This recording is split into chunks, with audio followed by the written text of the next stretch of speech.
Greetings.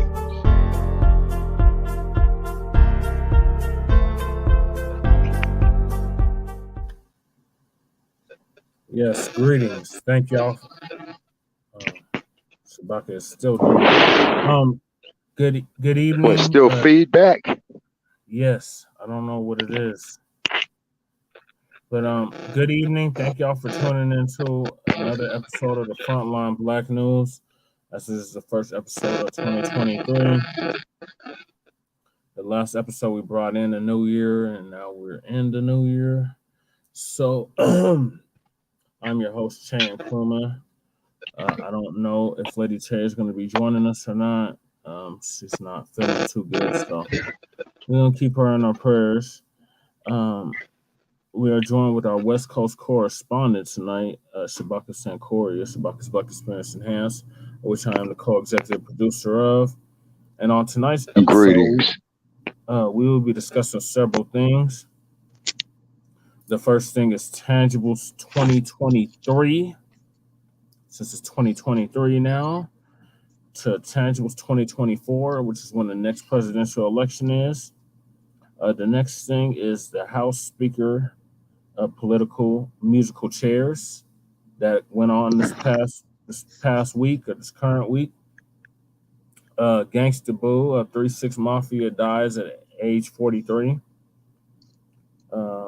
Damar Hamlin of the Buffalo Bills passes out during a regular season game against the Cincinnati Bengals. The game is canceled. Bruce's Beach family sells it back to L.A County for $20 million. St. Paul, Minnesota Reparations Plan. And Unhoused Neighbor News and Unhoused Neighbor Sweeps. So I'm going to get us started. Once again, Black family, this is the year and the decade of tangibles. As you can see from the background, it says vote tangibles, vote for me. Right. We are demanding something tangible for our vote. So any politician that's seeking your vote, demand something tangible for your vote, Black family, at the local, state, and federal level, and presidential level. Demand something tangible for your vote. Now, we've been stressing this since we've been on, even before we had Frontline Blacc News as a program, and we were on a previous program called Mile High News. We were stressing the importance of tangibles, demanding something tangible for your vote.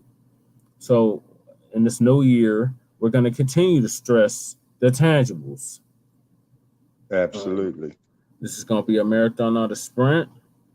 And this is going to be a decades-long fight for tangibles. When we say tangible, it's something real, something substantive, something with substance, something you can count, measure, feel with your own hand, i.e. a check, i.e. reparations, i.e. we are owed $100 trillion for past, present, and future atrocities that this United States government, this corporation, continues to put our people through, even in 2023. So, I'm going to give us the refresher course since it's the new year on the Tangibles 2020, which we've been pushing for the past 3 years now. Back in 2020, brother by the name of Tariq Nasheed came out with the hashtag Tangibles 2020.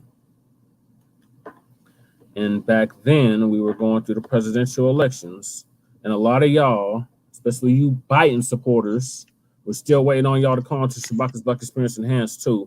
Y'all know the numbers, 516-418-5996. We're still waiting to hear from y'all because we're still waiting to hear what tangible benefits we are going to get from a Biden administration. Biden has been in office for, it will be 2 years and 2 weeks?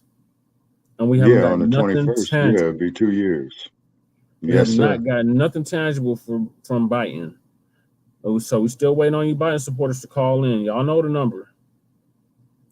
With all that being said, Tangibles 2020, brother by the name of Tariq Nasheed came out with the hashtag Tangibles 2020.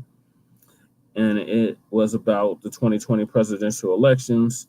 So since we're in 2023 now, and 2024 is right around the corner, we're going to change 2020 to 2024. So the 2024 presidential elections are coming up. And foundational Black Americans are going to reject the 50-year-old, now is 52 years now, old malign neglect policy that has been implemented by the political system. This malign neglect policy mandates that Black Americans should be ignored and only mentioned in vague and non-specific terms, lumping foundational Black Americans into groups with minorities, immigrants, people of color, etc., BIPOC, whatever other terminology these white liberals love to use, has only hindered the progress of Black Americans as a group while providing tangible benefits for other groups. In this election cycle, meaning the 2024, because that's what's right around the corner, and even the 2023, because quiet as it's kept, we have an election going on right now in Denver, and the election is April 4th, 2023. And even in that election cycle, we must insist that our needs are specifically met by politicians who are seeking our vote. Foundational Black Americans want tangible benefits, specifically for us. We do not want trickle down secondary benefits that are provided for every group. Every group has not been systematically marginalized and disenfranchised in every area of society as foundational Black Americans. So we refuse to be lumped in, excuse me. So we refuse to be lumped in with groups who often assist in the exploitation and disenfranchisement of Black Americans. So politicians must offer tangibles, specifically to foundational Black Americans, or we simply will not vote for them. Be sure to spread this message far and wide on social media using the hashtag Tangibles2020. And since it's 2023, the hashtag is now Tangibles2023. And next year, it will be Tangibles 2024. And so on and so forth. Black family, we are not letting up. So we've been spreading this for the past 3 years, and we're going to continue to spread it. So, thoughts, Shabaka? What are your thoughts on Tangibles 2023 now and Tangibles 2024? Oh, absolutely. Even more so, man. You know, when I look at this ruckus, man, that happened over here in the U.S. Congress, trying to choose this Speaker of the House, McCarthy was his name. That's our next topic. That's our next topic, Shabaka. So don't jump the gun yet. Okay. But on the tangibles, to answer the question directly, we need something we could taste, something you could see, something you could feel, you know, assets, building projects, schools, better food for ourselves, you know, and to get rid of these GMOs, you know, so that's just getting down to agriculture, meaning, you know, land. So you got to have our own land and then try to make sure or should have it tested, you know, for some of these students who specialize in agriculture, microtechnology, stuff like that, to scan it, you know, to ensure that the quality of it is still sustainable, you know, for life, you know, considering, you know, the current circumstances that you got, you know, the infections, biological problems now. With the water, the land, the food, the GMOs, the pandemic, scandemic, plandemic, or whatever demic it is, you know what I mean? And big farmers making, you know, big money up off of it. And even their directors of their corporation has stated before the U.S. Congress doing a dump regime. Well, our concern is to our stockholders. You say they're more concerned about their stockholders getting dividends, which are people who own shares in the corporation, Moderna, Pfizer, or what have you, any corporation for that matter. The only thing with a stock is just a certificate of ownership. And quite naturally, of course, you know, those are the ones who select the directors or the CEOs of said corporation. What about our reparations? Oh, absolutely. Reparations, even more so, man. because when we looked at the situation here that you're going to mention about Manhattan Beach, where the family sold the land back to the state of California. That's just incredible, you see, and it's just the group economics of us is shattered, the group psychology of us or the sociology of us when it comes to finance and business is shattered. This is why we got to get our children out of the public indoctrination centers. And this is why, we got to, as you said in your campaign, man, black first, because ain't nobody else is going to do it for it. Nor should they do it for us. That's up to us to take care of that. Right. And as far as the reparations is concerned, that is not a handout. That is a debt that is way past due. Right. With interest. And then let me say this right here. Research that I've done where they talk about this McCarthy fiasco. They said they haven't had a situation like that since 1855 in the U.S. Congress, where it took them like 3 months to select a new Speaker of the House. And But you know in what this happened one, I after believe that? 1855. What was that? That was right before the Civil War. Yes, sir, exactly. And that's what the discussion was of why everybody was so uptight back then was the issue of slavery. And everybody's so uptight. These contemporary times is because you got the same elements that trickle down, man. What is it, 175 years later now? Yeah, I believe so. Yeah, I would be Yeah, 175 years. 1855. Wait a minute, let's do some math. 1855, 1955, 100 years to 2000, 145 years, plus 23, 145, 23, 168 168. years. Yep. Yeah, 168 years later, you still have the underlining, the still same thing. This is why we're for the reparations and the tangible. They Mm-hmm. went there and did everything else for everybody else except us. Oh, they pacified us. They gave us prepackaged bullshit. You know what I mean? But like you said, in the last 50 plus years, man, they, like you said, marginalized us. Well, I'm a person of color. No, I'm not a person of color. I'm a black man in America. Right. See, and how they have dummied down our youth and what have you. And then I'm up here at my laptop looking at something right here. Not getting off point, but I'm just talking about the importance of the ecology here. Yeah. Now, what is this? Is this an alien or is this a fish? Yeah, I can't tell. Looks something strange. Yeah, look, yeah, totally. Or is it a downright mutant? It might be a mutant. Yeah, you see, this is what I'm talking about. You see? And this is why we got to have tangible so we don't wind up like this poor sucker right here. Right. You see? All right. So yeah, demand Yeah. something tangible for your vote, Black family. As I've stated on numerous shows, I have officially filed for mayor of Denver, Colorado. The election is April 4th, 2023, and including myself, Mhm. demand something tangible for your vote from any politician that's seeking your vote. State Oh, level, absolutely. local level, federal level, demand something tangible. As I was stressing here on Front Line Blacc News, we're not telling you to change your party affiliation. We're not telling you who to necessarily vote for. We're just saying if you're going to vote, Black family, demand something tangible for your vote. That's all we've been stressing for the past two and a half years now. Demand Yep, something since tangible for your 2020. vote. um, Yeah, yeah, since 2020. yeah. So what? Past 3 years now, we've been stressing that for the past 3 years. Demand something tangible for your vote, Black family. Um, so I'm gonna move us to the next topic,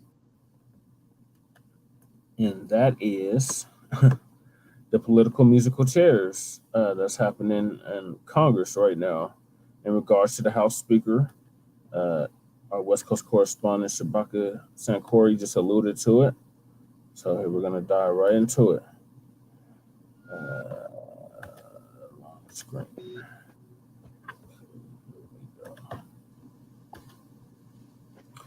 Oh Lord, Kevin McCarthy. That's from ABC.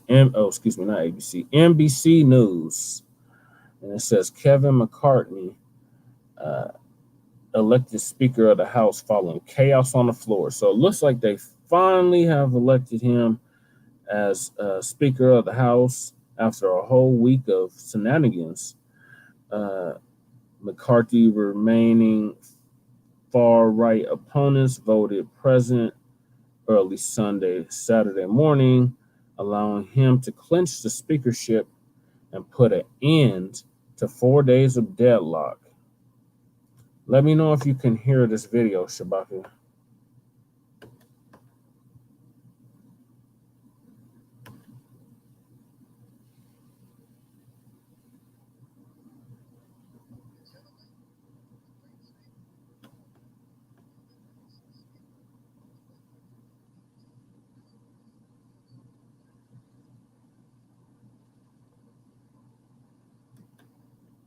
Shabaka, can you hear the video? Shabaka. Shabaka.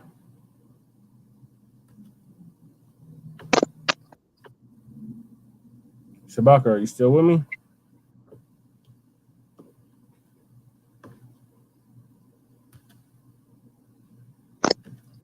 Shabaka. Shabaka, Okay, can you hear me now? Yes. Can you hear the video? No, sir. Okay. What about now? Yeah. Okay. Let me start it over. Stupid Hakeem Jeffries has something to say.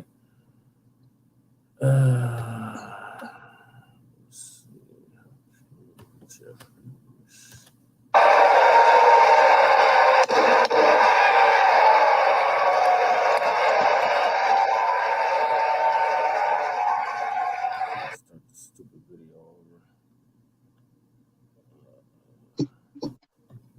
Hard time with this. Okay, let's start this over.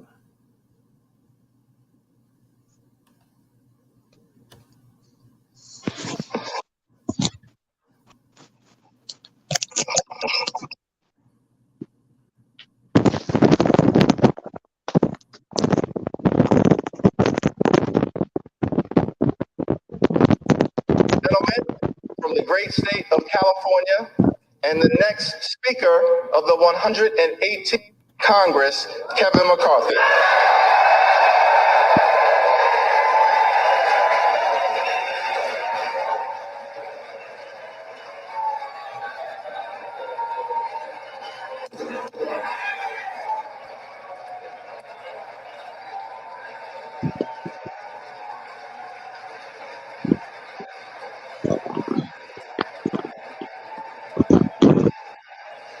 Okay, can you hear me? Yes. Okay.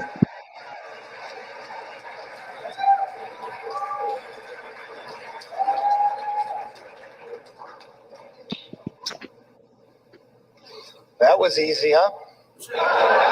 After a whole week. I never thought we'd get up here. Yeah. Yeah, it's a bunch of Minority bullshit, Leader man. Politicking right here.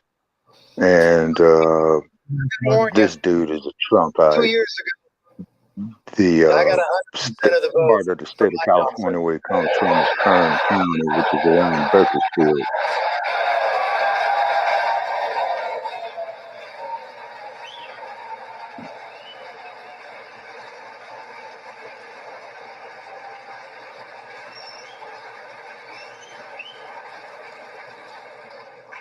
There's somebody else I want to thank. The gentlelady who served as our presiding officer this week, our clerk, Cheryl Johnson. Thank you.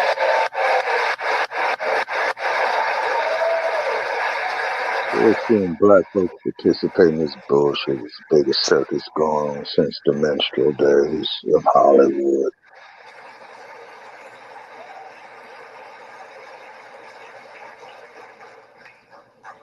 You know, my father always told me, It's not how you start, it's how you finish. And now we need to finish strong for the American people.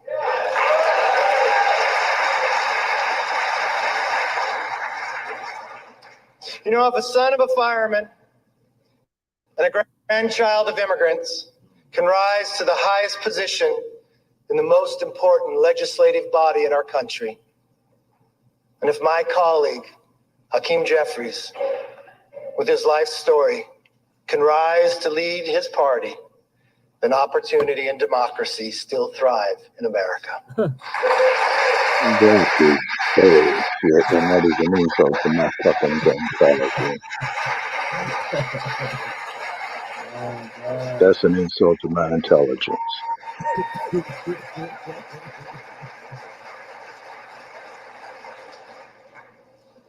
To Leader Jeffries, there will be times we agree, and many times we will differ.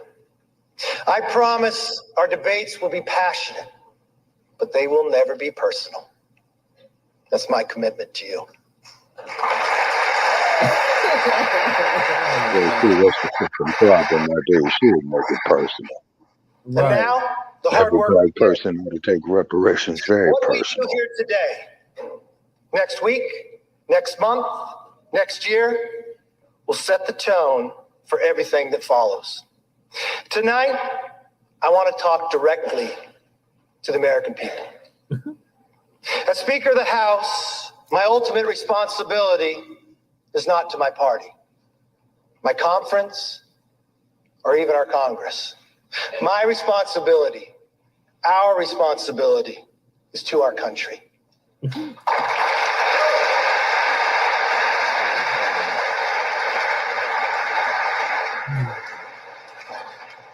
2 months ago, you voted for a new direction for our country.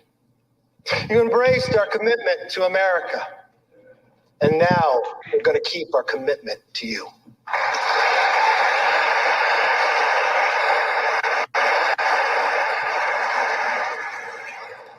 It's a commitment for an economy that's strong, where you could fill up your tank of gas and feed your family, where paychecks grow and not shrink. It's a commitment for a nation that's safe, where communities are protected, law enforcement is respected, and criminals are prosecuted. And then you need to start getting some of them criminals with badges. Exactly. Exactly. Yeah, start booking some of them motherfuckers first, man, and that will impress the hell out of me. Right. Do you know what I'm saying? Because this prepackaged bullshit, man, he's giving you, man. Typical conservative from California. The region which he is from, he's at the bottom of the San Joaquin Valley. And, you know, and the reports that I got from California, man, are a little screwed up tonight. Mm-hmm. And whatnot, and then with this asshole man from California conservative part becoming number 3 in line. Let me see, you got Biden, you got Kamala Harris, and you got this clown right here, you know, what's that there, the succession of the presidents, okay? And then there's some shit like, that you and I discussed off the air. And what would you say was after the Speaker of the House? It was the whip. Okay, the majority House whip or the majority whip, and then the minority whip. Okay, now wasn't that Sambo, Rambo, Negro? What? Oh, those are senators, Warlock and Hersheybar, right? Yeah. Okay, all right, okay, with a coon right there, Jeffries right there, skinning and grinning with all that old bullshit, you know. Mm-hmm. Yeah, you know, I mean, this is not progress, people. This is countermanding you know, our progress. I mean, they went through 15 votes to select this clown, man, Speaker of the House. And from what I understand, research that I've done, they haven't had this much intensity for this position since 1855. Yep, I believe it. And we all knew what was going on in 1855, right? Yeah, slavery. Precisely. Chattel slavery. Yeah. Oh, and it was big business as well too. Mm-hmm. Mm-hmm. Yeah. So I don't want to play no more of this video because it's already irritating the hell out of me. But he said we need to Oh, most definitely. That's when I had to check out. This says Washington GOP leader Kevin McCarthy beat back a conservative rebellion and won the election as the 55th Speaker of the House early Saturday morning, following a chaotic confrontation on the House floor between his allies and his far-right opponents, ending 4 days of deadlock. The California Republicans' narrow victory came on the 15th ballot, the 50th, Right. the fifth longest speaker vote in American history by number of ballots, and the longest such vote in 164 years. 164 years. Okay, so that there would be since 1859. So on the eve of the Civil War, right. McCarthy received 216 votes, and all 6 of his remaining GOP detractors agreed to vote present, helping to lower the number of votes needed to win the covenant gavel. All 212 Democrats rallied behind their nominee, Minority Leader Hakeem Jeffries of New York. As he crossed the threshold, a beaming McCarthy, or is it McCarthy? Yeah, McCarthy is his name. Received a ruckus standing ovation and warm embraces from his colleagues. He acknowledged his wife and family in the gallery above as the Republicans chanted, "Oh Lord, USA, USA." Oh yeah. They might as well be chanting, "White supremacy, white supremacy." Oh yeah. Or KKK, KKK, KKK. Right. Yeah, right. There was great hope, and then crashing down in what is that? What is that word? Reconciliation? Reconciliation? No. RESUSCITATION.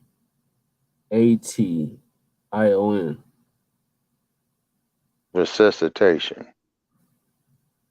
I guess so. Resuscitate. I thought it was something else, but I guess it's resuscitation. Rep. Patrick McHenry, RNC, a former member of McCarthy's leadership team who nominated him earlier in the day, told reporters of the roller coaster ride. There's so many twists and turns. Becoming Speaker of the House has been a career ambition for McCarthy, who served as a House staffer and a minority leader of the California Assembly in Sacramento before being elected to the House in 2006. A prolific fundraiser and backslapper, he has methodically risen through the ranks of the House Republican leadership team, Chief Deputy Whip, Minority Leader, and GOP Leader over the past 14 years. Right. You see, he's a career politician. Yeah, he's just been moving his way on up. Okay, so now let's look at something. So this motherfucker is gonna get a pension from the Congress. He's gonna get a bigger pension from being the Speaker of the House. He's gonna get pensions from the state of California. So this clown already has gotten 3 guaranteed pensions right there. Yep. Because the state representatives, they get a pension from the state in which they're the representative of, right? Mm-hmm. Yeah, see, so what they need to do is get something going on where these fools can't get no pensions no more. And I bet you get more common folk, for the job. Right. McCarthy, 57, is now the highest ranking Republican in the nation and second in line for the presidency. Ooh. Third. Yeah, it should actually be third, right? Because Kamala Harris would be second in line. Right, and then if Kamala succeeds as a president, then that fool would become vice president. Correct. I believe. Am I correct on that? I believe so. Yeah, because it goes vice president, then Speaker of the House, or Speaker of the Senate, or. Okay, wait a minute. Let me hold on. Let me take some. Okay, who was the Speaker of the House in 1974? Yeah, I don't know. I don't know off the top of my head. Okay, because what I'm thinking is that when Tricky had left, when Tricky had to finally say that I will no longer be your president as of 12 o'clock tomorrow afternoon, and Gerald Ford would be your president. Oh, And vice Gerald president, Ford. or Yeah, see, what happened was vice president? Who's vice president? Nixon's. Nixon's vice president was a dude by the name of Spiro Agnew, who got reelected with him in 1972, right? Spiro Agnew resigned, man, in late 1973 because of some corrupt shit that he did when he was the governor of Maryland. So what had happened was Agnew resigned. Okay, so Tricky was up there, and it's getting bad for him because this is at where the Watergate hearings start to get intense, because I believe they went on for about a year. Okay. And Senator Sam Ervin, he was the chairman of the Watergate Committee. He was an old boy from North Carolina, redneck, hillbilly, what have you.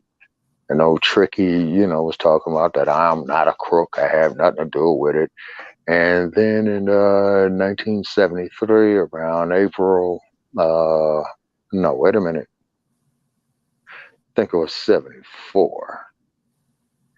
Yeah, well, your boy Dean got up there and said, yeah, old Tricky was giving the orders, man, on this break-in shit. You know what I mean? Yeah.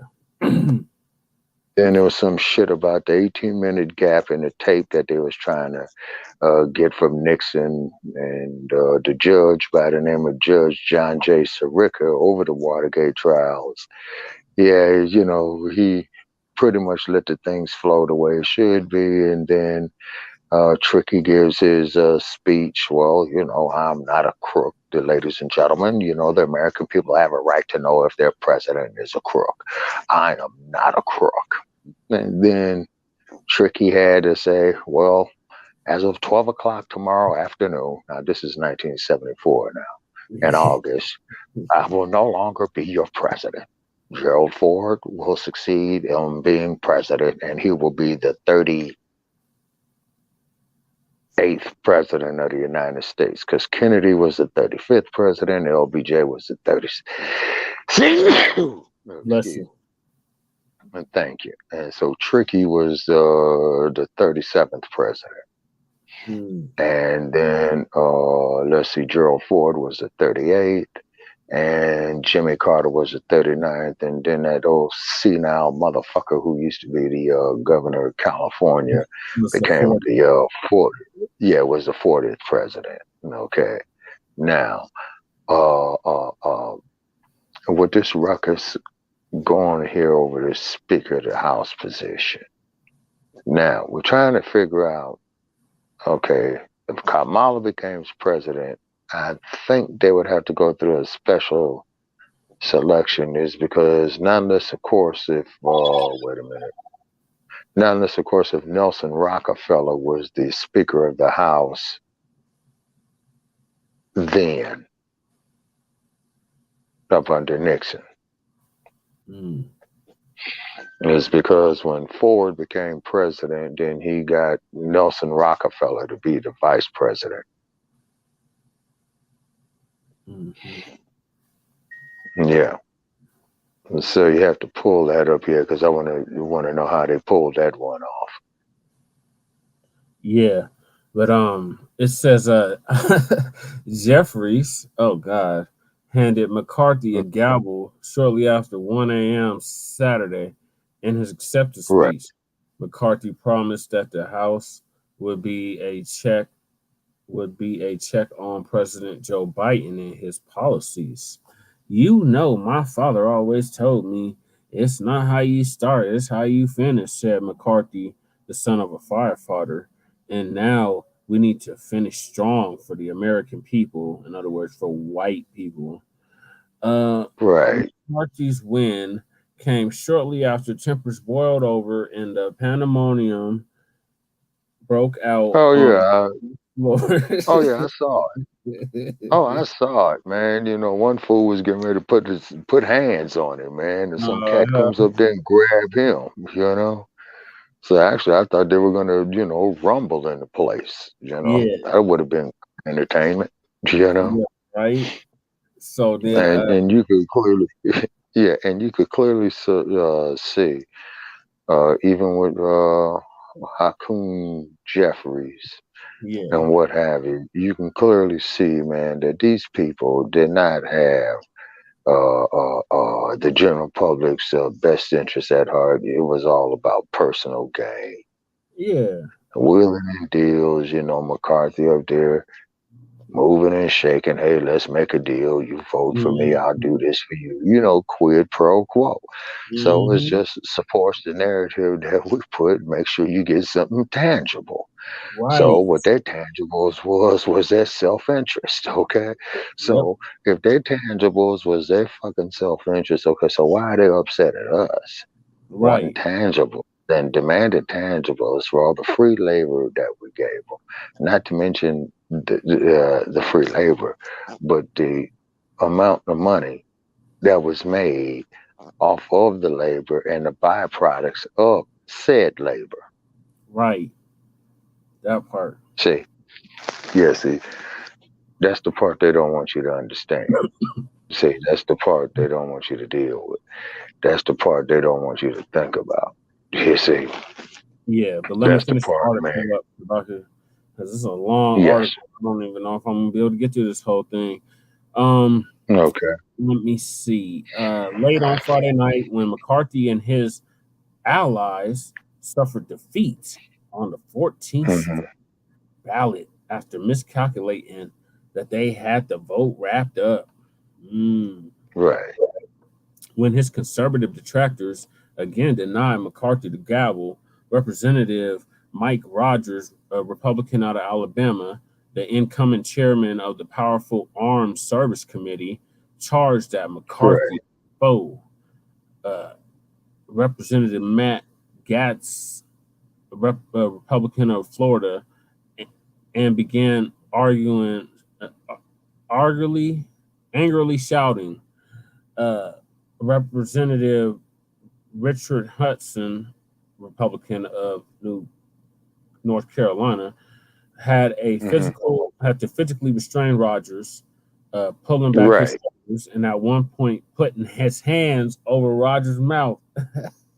Yeah, I saw that. Yeah, you see, I saw that. See, that's battery. Yeah, Okay, yeah. right Others there, that's battery. others nearby also stepped in before Rogers stormed off. That was a Right. very intense moment, and I was just trying to play a role to keep the tensions down, Hudson said as he left the floor. Representative Hmm. Tim Bacc, Republican of Tennessee, was seated Hmm. between Rogers and Gatz when the altercation Right. occurred. Photographs show that he also tried to restrain Rogers. It's just an unfortunate moment. It's just an unfortunate moment.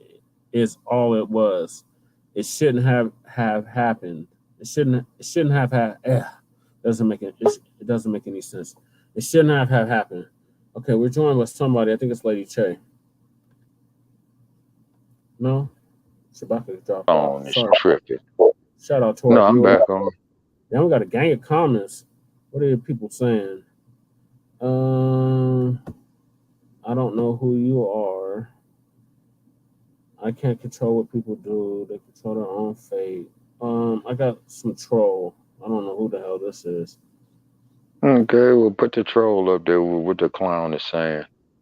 Let us pray. Oh my God.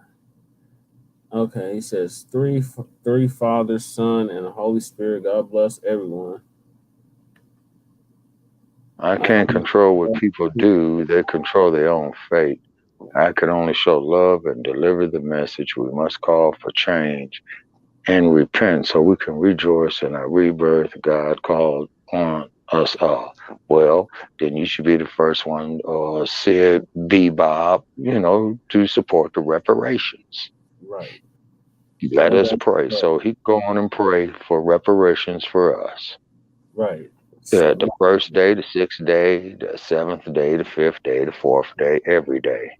Real eyes recognize real lies. Yeah, well, that's what you saw there, B. Bob, up there in the U.S. Congress last night. God bless you too, sir. But, I was there. I know. Don't worry. The light of light will show the truth, the golden word. Well, sir or ma'am, this is what you're listening to it right now because we're telling you as it is, okay? Yeah. We're not pissing on nobody's head, telling them it's rain. We're not shitting on nobody, telling you it's snow. What those assholes did up there in Washington the other night with that bullshit right there, they did all of the above. They pissed on us, told us it's rain, shitted on us, and told us it was snow.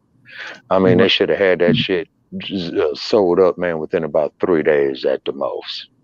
Right. So easily. what was the other 12 days? Yeah. So what was the other 12 days for? It's just a waste of fucking time. Absolutely. Just a moment. It shouldn't have happened. He shouldn't have crossed that line. Bacc told reporters, "Nobody's gonna put their hands on me. Nobody's going to threaten me. That's it. Bottom line."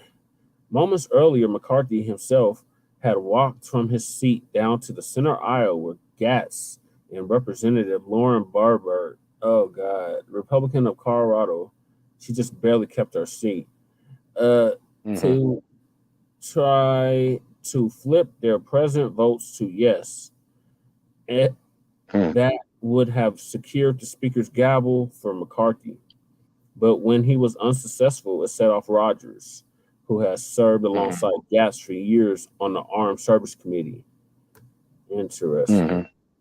Just another Friday in Parliament, Bacc quipped it. You know democracy's not a pretty thing. It is a fight all the time. Okay, hold on. Now let's look at the hypocrisy of this. So when the civil rights workers were out there getting hit with water hoses, beat upside the head with nightclubs, and what's his name? John Lewis talking about good trouble, getting knocked the fuck out. Yeah. And then when our people did fight back in that era, they all became public enemy number one, to old J. Edgar Hoover. See, so there's your hypocrisy right there. Right. So this is Garcia. He shook hands with McCarthy on Friday after nominating him for the 12th round of voting. Oh my God. For 3 days this week, a band of roughly 20 conservative hardliners voted 11 consecutive times to block McCarthy from winning the prize gavel, even as former President Donald Trump was personally dialing up McCarthy's foes to end their opposition. Some called on McCarthy to drop out, while others placed demands on him that jeopardized his fragile GOP coalition of moderates and conservatives.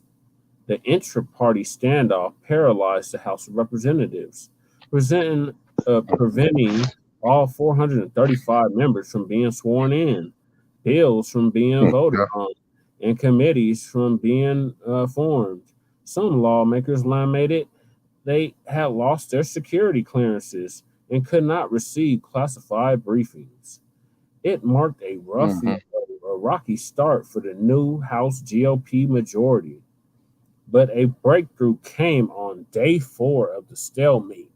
After days of difficult closed door negotiations, leaders of the far right House Freedom Caucus extracted a suite of concessions from McCarthy.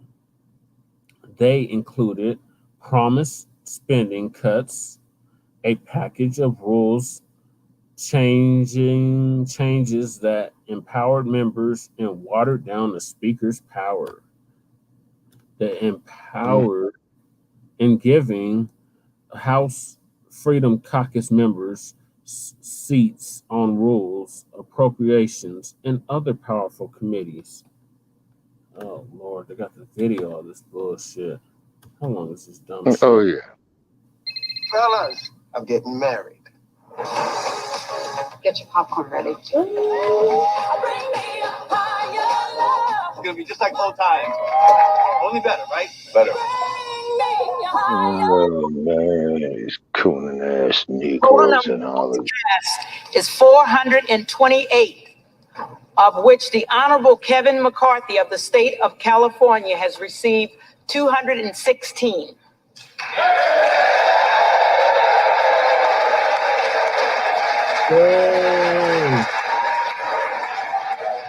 Look at this bullshit.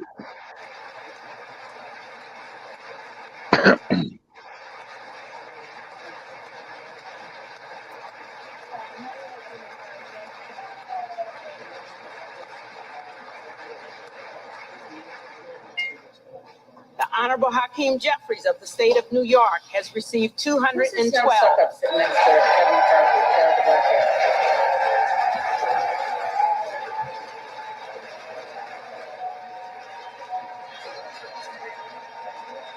They're up there cooning, ass scratching. Yassa bossing. With 6 recorded as present. Therefore, the Honorable Kevin McCarthy of the state of California, having received a majority of the votes cast, is duly elected Speaker of the House of Representatives. And doing what that bastard should do in California is write me a check for my family's reparations in California. Right. That's how he'll impress me. I mean, you know, he need to get on his phone and say, hey, Shabaka, you know, I'm the Speaker of the House now. I'll put the fix in Sacramento, man. I need you to go pick up your reparations check. Or better yet, what they could do, man, why don't you just tell the county of Los Angeles, man, to sign that check over to me, man, that the people who own Manhattan Beach gave it back to. Yeah, we're going to get to that later. Yeah, I take the 20 million. Yes, sir. One key concession McCarthy gave to the agitators reinstated a rule giving a single lawmaker the power to force a vote to oust a sitting speaker in the middle of a term, a change that almost certainly will haunt McCarthy in the months to come. Previously, McCarthy had agreed that at least 5 members would be needed to make that motion to vacate the speaker's seat or chair.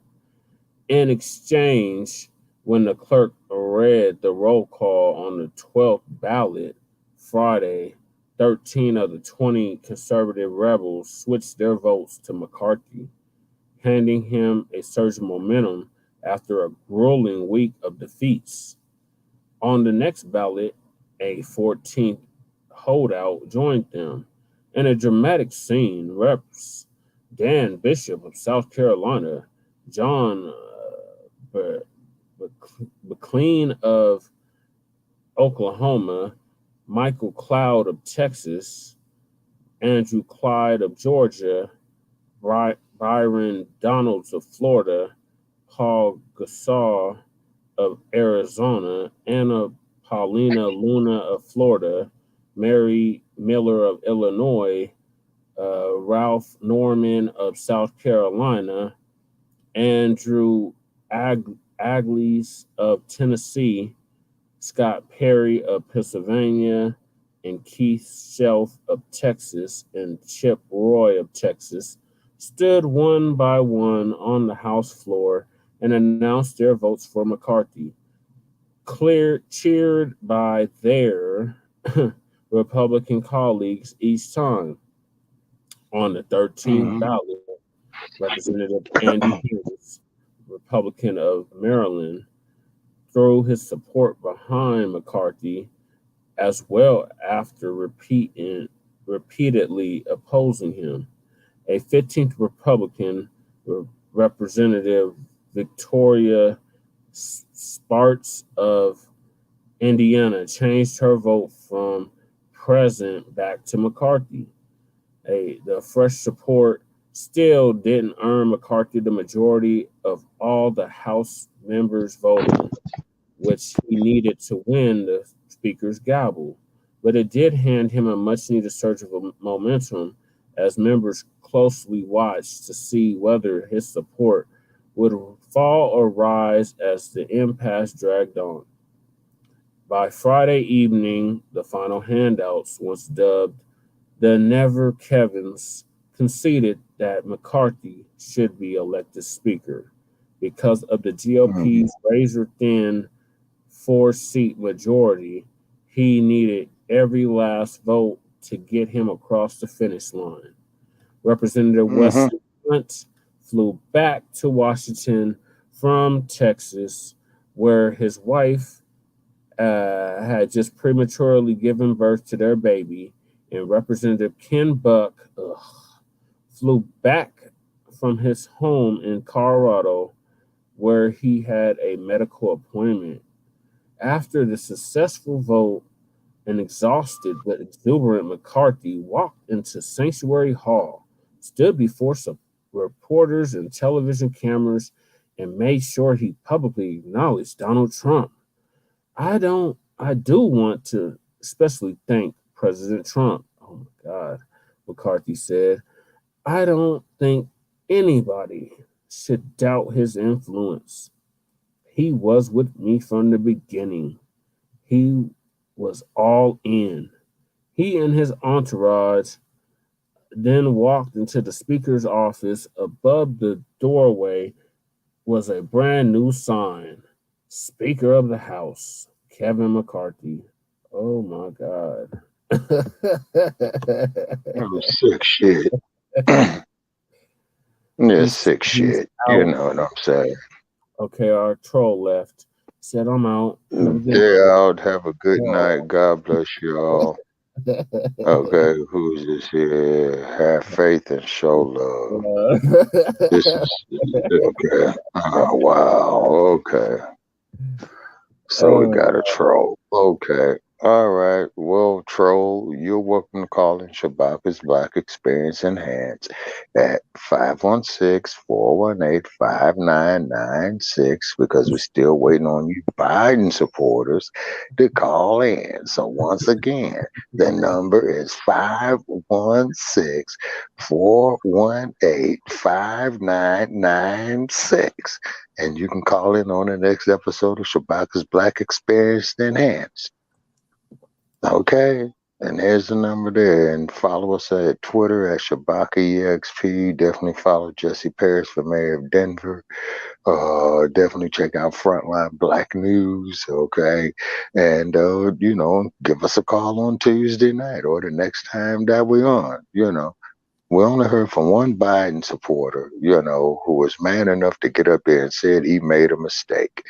Okay. And if that gentleman could do that, then we're quite sure that the rest of you can as well, too. Right. See. And Kamala Harris, well. Okay. No comment on her. And then I think Biden and his senility referred to her as President Harris. Yeah, he's got. Oh man. Yeah. And how do you fall up the stairs? You know what I'm saying? Yeah, that's the part that gets me, you know. But however it is, what it is, and you can see that by the fervor of this McCarthy clown from California becoming the Speaker of the House, of how anxious this what they call them, the dark agenda or whatever, you know, to me, a bunch of ultra conservative white folk, you know, trying to get the presidency back in 2024. And this is why we're demanding tangibles, you know, that Tariq Nasheed started in 2020. It went to 2021. It went to 2022. Now it's in 2023. It will be in 2024, 2025, 2026, 2027, all the way up to 2100. Period. And this is why, as the West Coast correspondent, we will be keeping a sharp eye out on this reparations that is happening in California. Yes. So Mamos, if you don't have anything else to add about this political musical chairs, this is a damn shame. Man, later for them clowns, man. Let's get down to the business. Later for them fools, man. That shit was hilarious, man. I think I seen better episodes of Romper Room than that shit, man. That was Well, this is wow. our government. Oh yeah. And keep in mind, these clowns are drawing a check, I believe, of $275,000 a year being a congressman. Yeah, at least. Yep. Okay, so times that, and how many of them tricks is it? Or 235 of it? No, it's a 435 house. Or wait, yes, 435 house and 100 senators In the Senate. Okay, so which means is that's 535 motherfuckers right there, man, who's getting a goddamn pension of 6 figures, man, at our expense, and they got a problem with kicking us reparations. Yeah. The caudacity. Yeah. You see, the hypocrisy is real, people. Okay, you know, hey, use your judgment, use your mind, but demand something tangible for your votes. Right. See, spread out. I mean, because you're paying their salaries, okay? They supposedly work for you, although they sell out to special interests, as you witnessed with this debacle for the last 15 days. They didn't give a good goddamn man about the motherfucking general public, man. They was worried about how they're gonna get their pockets lined. That's it. Because the only way that you would see some bullshit like that go down, in my opinion, okay, is from the greed factor, not from the conscious factor that you're doing something conscious for the American people with this bullshit. This was grandstanding, this was wheeling and dealing, this was special interest, and somebody's pulling some strings, and you know, let the orange man be the dump, you know, the dump orange man. You know, dump the orange man again, you know, and dump him again. Man gonna get elected in 2024 because Biden is on his way out. Yeah, so the Democrats ain't got a chance in hell. And I think what the main circuses that we're going to see is because your boy, the orange man, is losing a lot of his support. I mean, look at Lynn Cheney. She says we cannot defend the indefensible. And they kicked her ass out the Congress in a great state of Wyoming. Look at what's her name? Selena. Salima. What's her name? Salima, the one that left the Democratic. Okay, that I don't know, sir. You have to enlighten me on that one. She left the Democratic Party. She said it didn't match with her values or something. So she went. And went with the. Oh, okay. Well, you know, and I think the independents, they're gonna, you know, pretty much get a lot of attention happening with them. You know, due to the fiasco of the last 4 years in presidential politics, you know. Right. Then the damn fiasco of 8 years for with that, because the dump came in after Obama, right? Yep. Okay.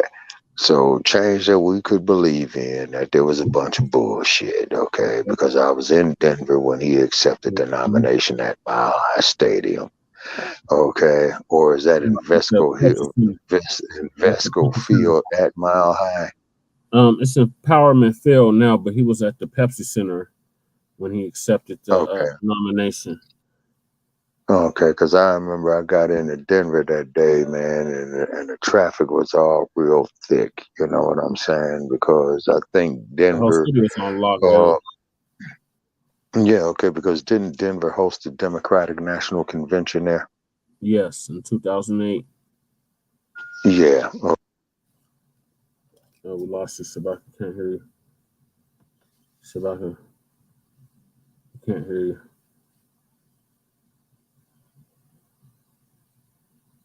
Shabaka. I don't know what happened to Shabaka, y'all. I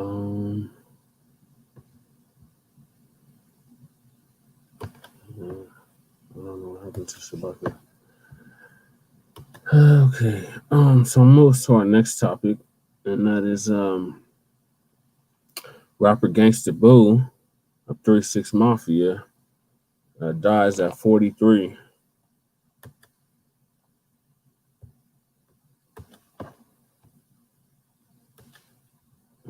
Maybe I should tell him in the private real quick.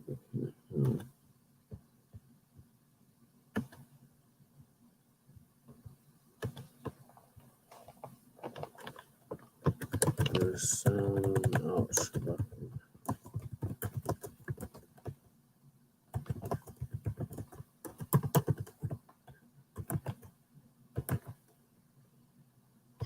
All right, you got me back.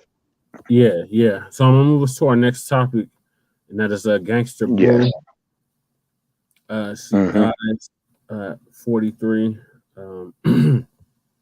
She was part of the Memphis group 3-6 Mafia. They actually won an Academy Award back in 2005. For what role? For their role in Hustle and Flow.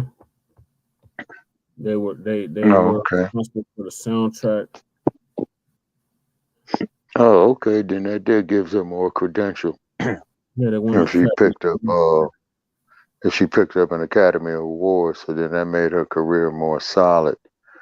But I'm very sorry to hear that about the young lady. So she was 43. So she made her money in her 20s. Yeah. So that there would be in the late 90s, the earlier part of the millennium. Yeah. Well, 3-6 Mafia has been around since the early to mid 90s. Oh, okay. So it says, I guess I'll read this one from, I don't know which one I want to read because her mom says something, and then NPR did an article on her too. I'll probably read this one. I'm about to refresh this because the video's not showing up. Well, our condolences to her mother. Yes. For losing a child. Right. Pop up out of Whitehaven. We have learned that there is a heavy police presence in that area right now. We have also had independent sources confirm that Gangsta Boo has died at the age of 43. What we do not know at this time is whether the two situations are related. That scene in Whitehaven as well as the death of Gangsta Boo. Now, as I said, a heavy police presence right now in Whitehaven. We want to get you back out to our reporter, Jack Bilyeu. He has been live on the scene gathering details. Jack, what do we know at this hour? Well, about 20 minutes ago, we saw a van with whited out windows pull up.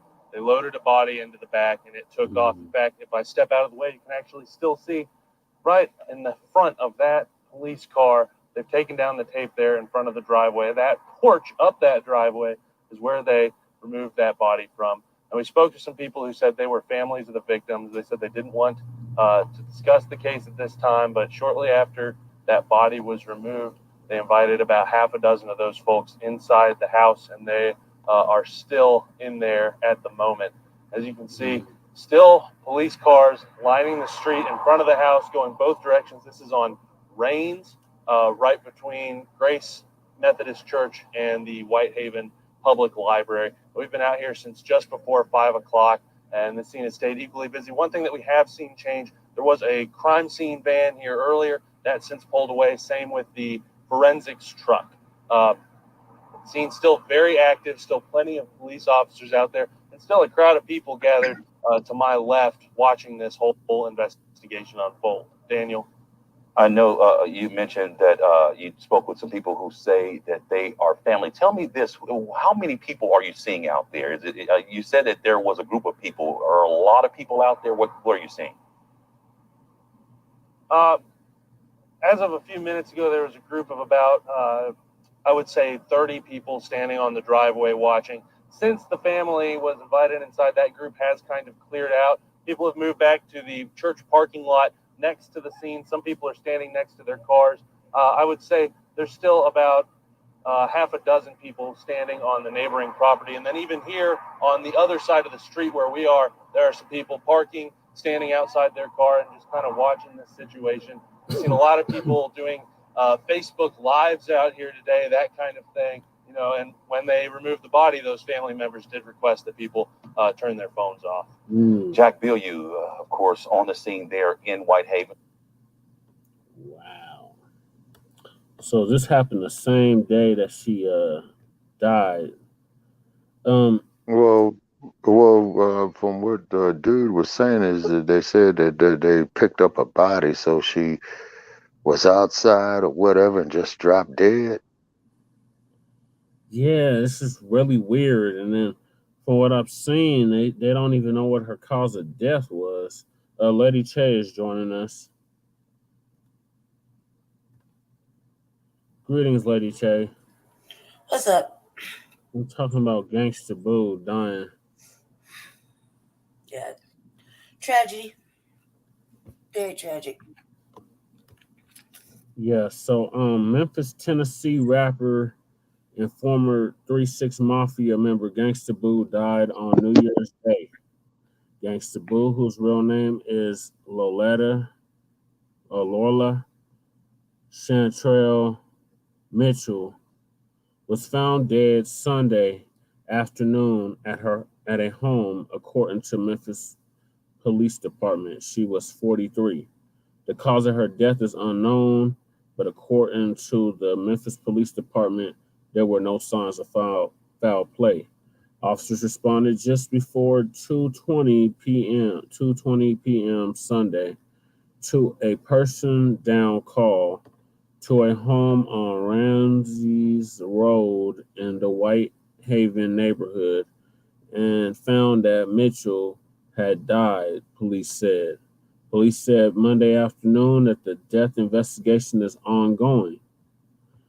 DJ Paul, a founder of the legendary Memphis rap group 3-6 Mafia, posted on Sunday afternoon a picture of Gangsta Boo on his Instagram profile as an apparent tribute.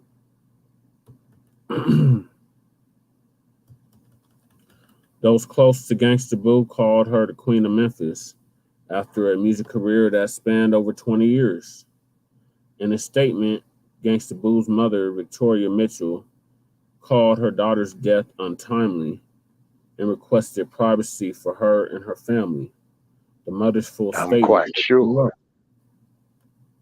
The Mitchell family would like to thank everyone for their condolences regarding the untimely death of Lola Gangsta Boo Mitchell.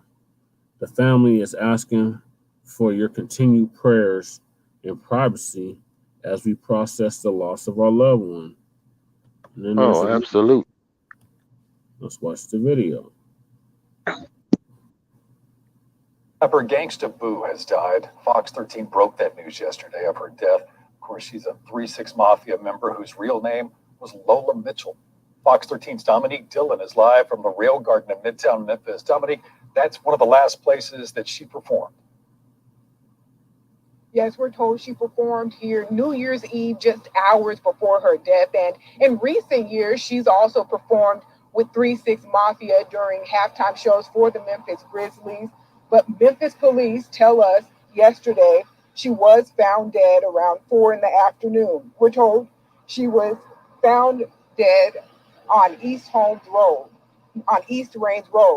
We're told she rose to fame as a member of 3-6 Mafia in the late 1990s and early 2000s. She's been held a pioneer of Southern female rap. We spoke with Boo Mitchell, a good friend of hers. He shared some fond memories with her.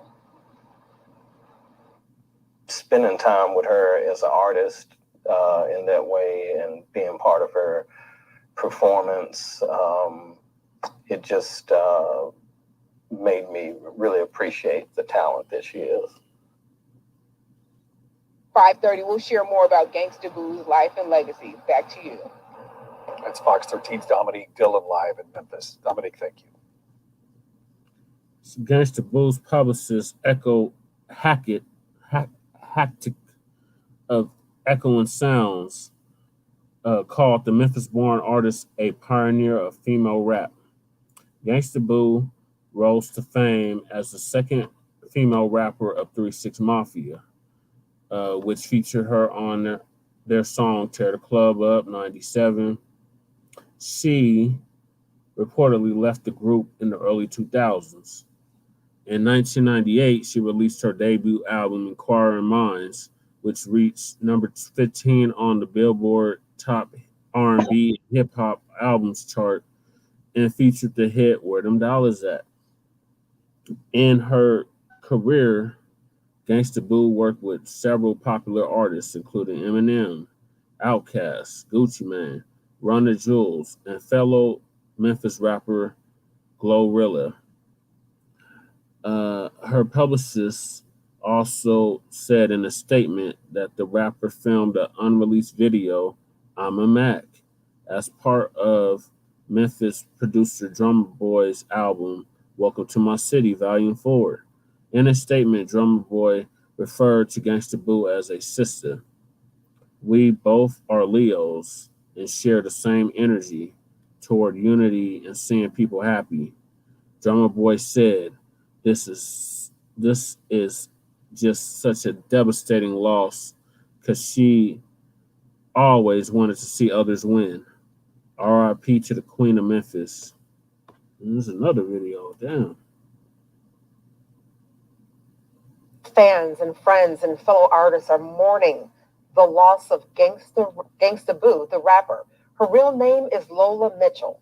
She was found dead yesterday at a house on East Range Road. Gangsta Boo rose to fame as a member of 3-6 Mafia in the late 1990s and early 2000s. She is considered a pioneer of female Southern rap.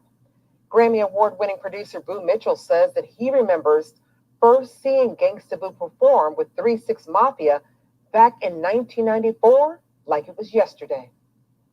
Gangsta Boo, aka Lady Boo. That was the time of the O.J. Simpson case. She paved the way for future generations of lady rappers. Gangsta Boo's cause of death has not been announced, since there's still no word today on her funeral arrangements. Wow. Boo Mitchell, the Grammy-winning producer from Memphis, recalled watching Gangsta Boo perform her part in Tear the Club Up, 97, during the early days of her career. Gangsta Boo was always the most happiest and most joyous person, Boo Mitchell said. No matter what, she never changed. Wow.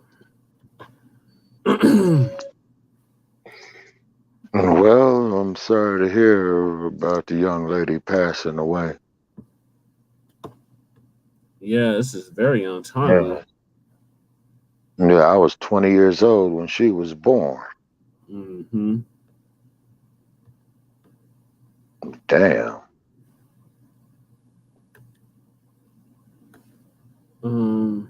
Yeah. So what are your thoughts, Lady Che?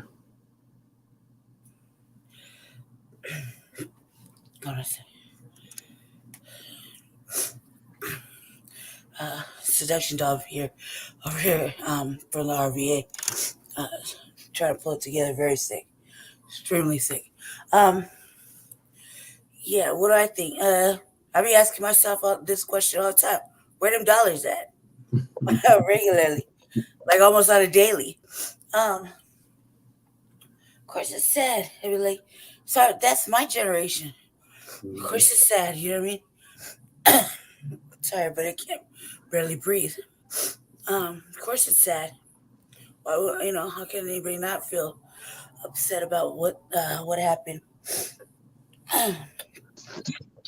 Right. Yeah, as an avid 3-6 Mafia fan, like I had several other albums. This is very untimely. Like she was only 43. This is really crazy. And they just did the verses with with Bone Thugs and Harmony last year, and now she's gone. Well, that just goes to show you. I mean, like, that's the same age as I am. You know what I mean? So, and look, people die at 43, 42, 43 all the time. It's fucking crazy. And that's the Okay, so which means, you know? Yeah. okay, so I was 20 years old when she was born. You know what I'm saying? And I remember how the music had evolved off into, you know, like I said, the white folks came and stole R&B. They start calling the shit disco, and then the music evolved off into rap with the Sugar Hill Gang, because I think they were the first rappers. And that was circa 1980. And then through the 80s, you know, you had the rap business pick up, you know, Cool Mo D, Wild Wild West, you know, it was all positive then. Well, then in the 90s, late 80s.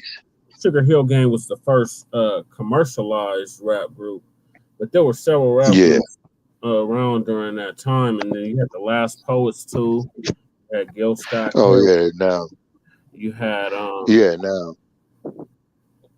Okay, now the Last Poets. Funny you should bring up the Last Poets, Brother Che, because they did a poem made 1970 called "When Niggas Are Scared of Revolution," and they talking about all niggas. You know what I'm saying? And the rap that they laid down, it was poetry, but it was just basically, you know, that they was going on to the beat of the Congo drum. You see what I'm saying? But what happened with the rhythm and poetry? I'm sorry, what do they call rap? Rhythm and poetry? Yeah, rhythm and poetry. Right. Okay. All right. So then when they came off with that, then it picked up is because I think who was the pioneers of Run DMC. Okay. There was like one of the early pioneers of, you're right, Eric B. and Rakim. And correct me if I'm wrong. And then I think about 1987, that's when Cube and the boys came out with Niggas with Attitudes. That's Straight Outta Compton. Yeah, Straight Outta Compton was 88. They had an album. Okay, yeah. At the World Class Wrecking Crew. Right, and that was Eazy-E, Yella, Ice Cube, and Arabian Prince. Okay, yeah, that was NWA. Yeah, because I remember Eazy-E because he died of AIDS. Yeah, Eric Wright. Okay. Yeah, and then you had Cube, you know, he branched off doing his thing. And we never know what happened to Yella. Yeah, Yella's still producing. That's why Ice Cube said, Yella, stick to producing on America's Most Wanted. Okay. All right. So they made a living for him. No, that was a death certificate when he was dissing them on No Vaseline. Okay. Yeah. Then I do. Yeah, because he made a death certificate. And I remember the video where they was riding around in the car and they had a cold beat to it. And Cube was putting it down, you know. So yeah, that's what Los Angeles looked like back then, and pretty much what it still is today, you know, same elements, you know what I mean? Yeah. Whatnot. You Yeah, know. so, our thoughts and prayers go out to the family of Gangsta Boo. This is Indeed, indeed. unfortunate. Hip hop has lost a pioneer for female hip hop, especially Southern hip hop, because the Southern Hmm. region wasn't getting a lot of shine, still really isn't getting a lot of shine. Uh, it wasn't until recently that probably like the last 15, 20 years, the South started getting some recognition. Um, Hmm. so yeah, yeah, our thoughts and prayers definitely go out to her, the family of Gangsta Boo. And then keep in mind, the southern United States, that there's, where the soul music uh, came from, off Mhm. the misery of our people on the plantation systems and Right. whatnot, particularly what you heard, in the early 50s and 60s and 70s, or rhythm and blues, white America, Kevin McCarthy, Nancy Pelosi, the Oh, permanent was the governor of California. Yeah, you motherfuckers are the blues. I'm glad you brought that up. 'Cause the Billboard just did a top 100 singers of all time, and they had Hmm. Michael Jackson at like, oh my god, they had him at like 70 or 60 something, and it was like, what Well, the see, hell? sir, once again, I'm telling you the life that I've lived through. Michael Jackson was number one. His album Thriller is outsold every major artist, and regardless of the genre. And it was kept at number one sales. I know for over 10 years. Mhm. Everybody had Thriller. Thriller was the all-time selling album. And Yeah, then, of course, when he bought the songbook of Sony, that gave him a lot of juice as well, too. yeah, and he had And the then big Michael Jackson. catalog. Yeah, exactly. And then he also had made a video and made a big hit in 1993 called "Remember the Yep, Time." yep. Remember the time? That's Hmm. one of my favorite. Right. And Videos. yeah, oh yeah, I remember when it first came out. It was because the videos, okay, when Michael Jackson used to do a video, like when he did Smooth Criminal. Mm-hmm. Okay, wait a minute. Okay, he did the video Billie Jean, Billie then he Jean. did Thriller. Mm-hmm. Then I remember he did the one, the Smooth Criminal. Smooth Criminal. Okay, Yep. that's 88. Okay, then I remember he did the video Remember the Time, where Mm-hmm. Eddie Murphy and Imam were portraying the pharaohs of Kemet at the Mm-hmm. time. And then the cool part about it is the way the video starts off is you see this panther walking, and then it Mm-hmm. walks into the palace and Yes. turns into Michael Jackson. A Yes. panther, mind you. A Yes. panther, Yep. mind you. You know what I mean? And then it was in Hollywood is always trying to give out a bunch of bullshit on that because they're trying to convince you that Liz Taylor is exactly what the Queen of Egypt looked like when she was God. Cleopatra. Uh, And keep in mind, the infamous Cleopatra that you hear about is Cleopatra the Seventh. Okay, I'm surprised Hollywood with their bullshit didn't make the correction. Because now, what about the other six Cleos? right. That See, part. okay, yeah, all right. They want to keep us ignorant. And then, like I said, I got me some reference material here, the Ebony Pictorial History of Black America, African Past to the Civil War. That is getting ready to be some interesting reading.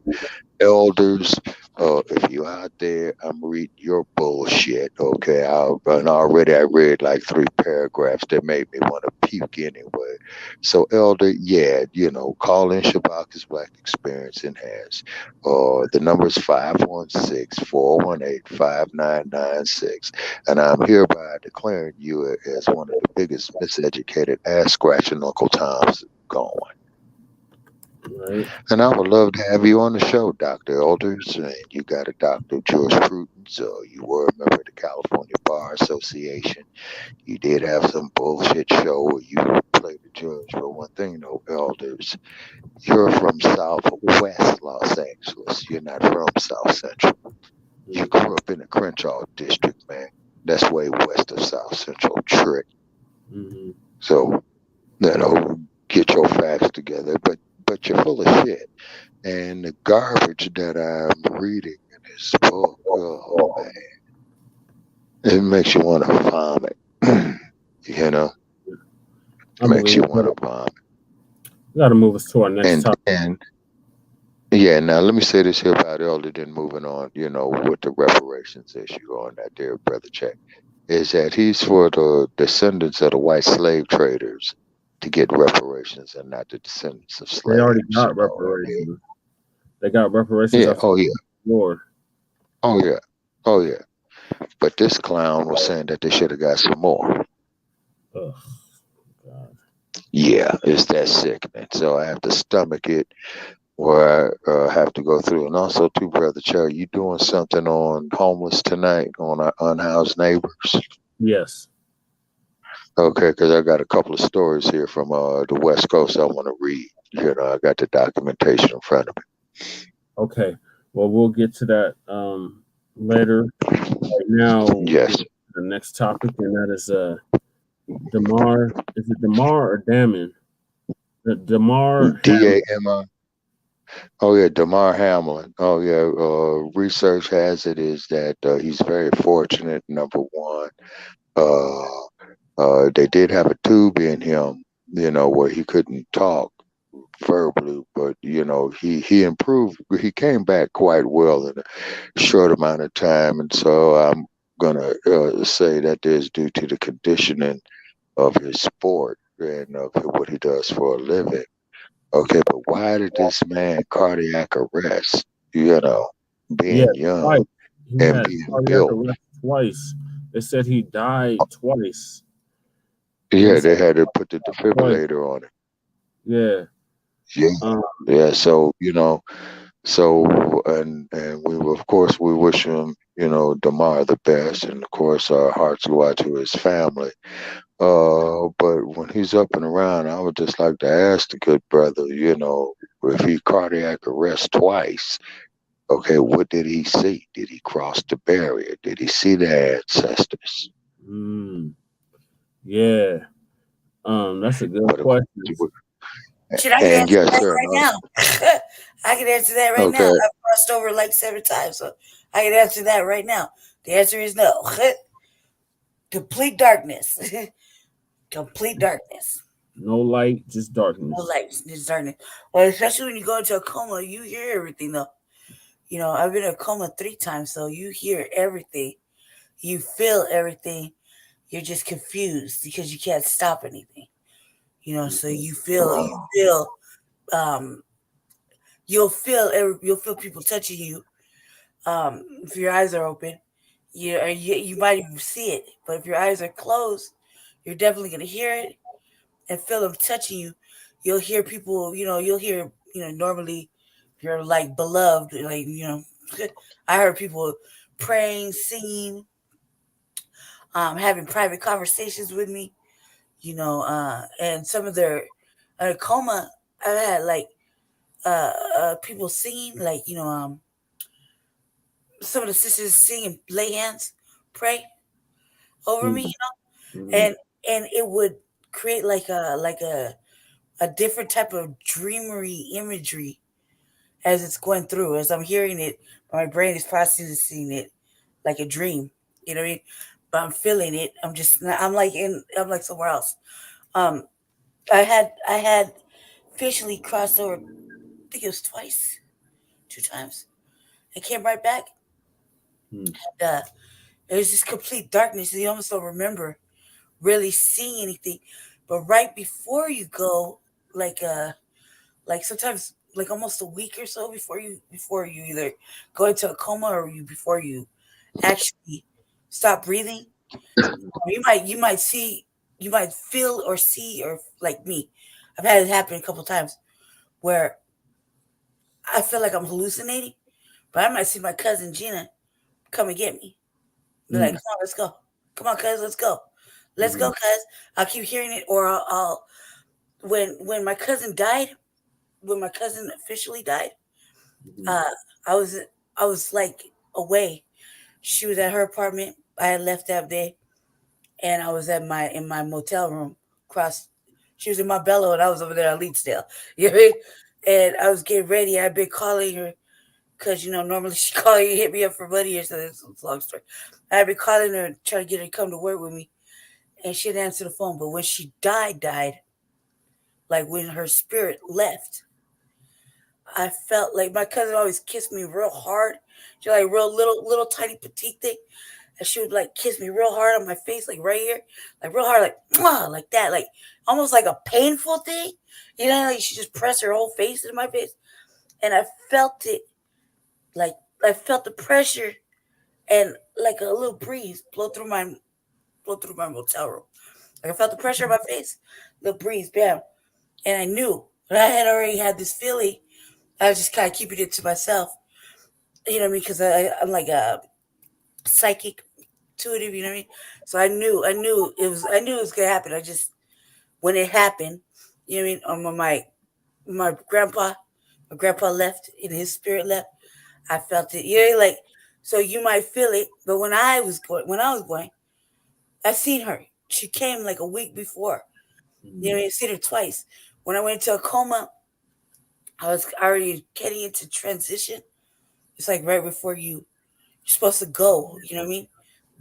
Your body's supposed to cross over. And I fought the transition for like 17 fucking days. I was always supposed to be in transition like 3. And I was supposed to go, ascend. And I didn't ascend. I said I guess I fought it or something. But that time was really crazy. Right before it happened, I kept hearing like male voices. So that's males die, that around me previously. And I saw my cousin, and it was just like, all right, well, it's about that time, I was already really, really sick. I already knew it was gonna happen. I was like, well, shit, it's about that time. Yeah, it couldn't come quick enough. You know what I mean? And then 17 days later, I woke up mad because I heard everything and bad stuff had happened to me during that 17 days while I was in the transition, like bad stuff physically. Some physical ugly things happened that people did, to me while I was in a comic state. I was supposed to be dying, like ascending, to the upper room. And some bad shit happened that I couldn't prevent. So you could hear it, when you do cross, it's like it's so quick when you die and you come back. It could be like minutes, but it feels like forever to you. But it's like minutes or a minute. It's really short time, but it's like, and you don't see shit. You might hear it, but it's like black, pitch black. You know what I mean? And here you go. You're right back. You're back to fucking reality. You know what I mean? So I don't really think that anybody who's ever been gone longer than a few minutes has really seen anything except darkness. You know what I mean? You see a lot of shit happen right before. You hear it, feel it, see it, and you're lucky you remember. If you remember it, you're truly lucky to talk about it. But other than that, most people don't even talk about it because they feel like everybody asks that question. Do you see him? What are you doing? Is there like a heavenly thing that we're programmed to think happened? Are we gonna go to heaven? It's dark. Who knows where the fuck we go? You know what I mean? When you come back and all you're like, you just feel, I feel cheated. You felt cheated. Anybody's ever experienced it? Well, no, you feel like cheated. There's no motherfucking, you're not going to Zion. You know what I mean? Like, you feel me? You'll feel cheated. Yeah. No one will tell the truth though. Well, let's see what Damar Hamlin had to say about it. Damar Hamlin makes his first public comments since cardiac arrest. The love has been overwhelming. Hamlin has been in critical condition since Monday night.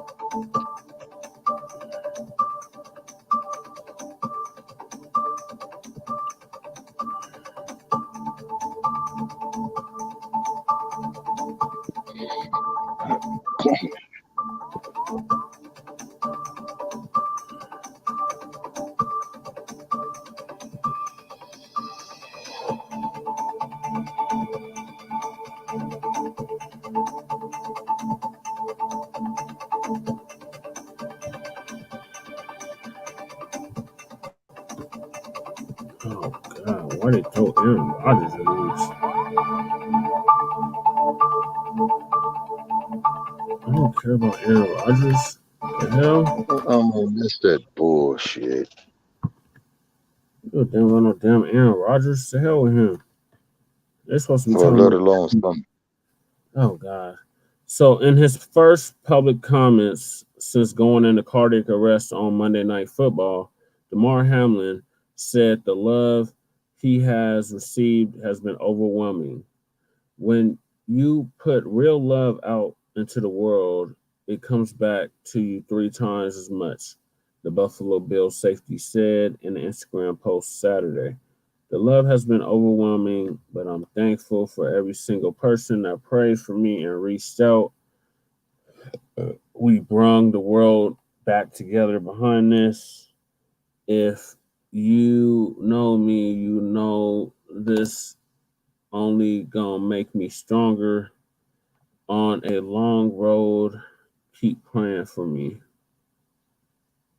Fans have contributed over $8 million to his charity toy drive that originally had a goal of $2,500. Hamlin received CPR for over 9 minutes on the field Monday against the Cincinnati Bengals after tackling T. Higgins. Hamlin stood up but collapsed shortly after. The medical staff also used a defibrillator. At one point, the ventilator was providing 100% of his body's oxygen at the hospital. When Hamlin woke up earlier this week, he asked the doctors who won Monday night's game, which had actually been postponed and later canceled. There's signs of them holding up prayers for number 3, Damar Hamlin.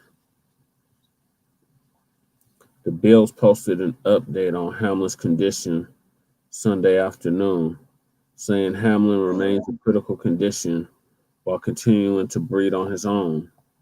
Per the physicians at UC Medical Center, Damar is making continued progress in his recovery, yet remains in critical condition, the Bills posted on Twitter.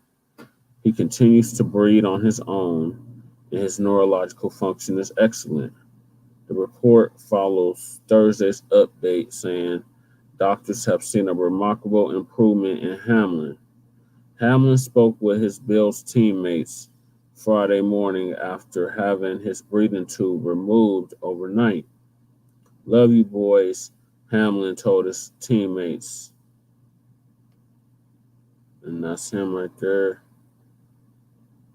as he leaves the field after the game against the New England Patriots on December 1st, 2022.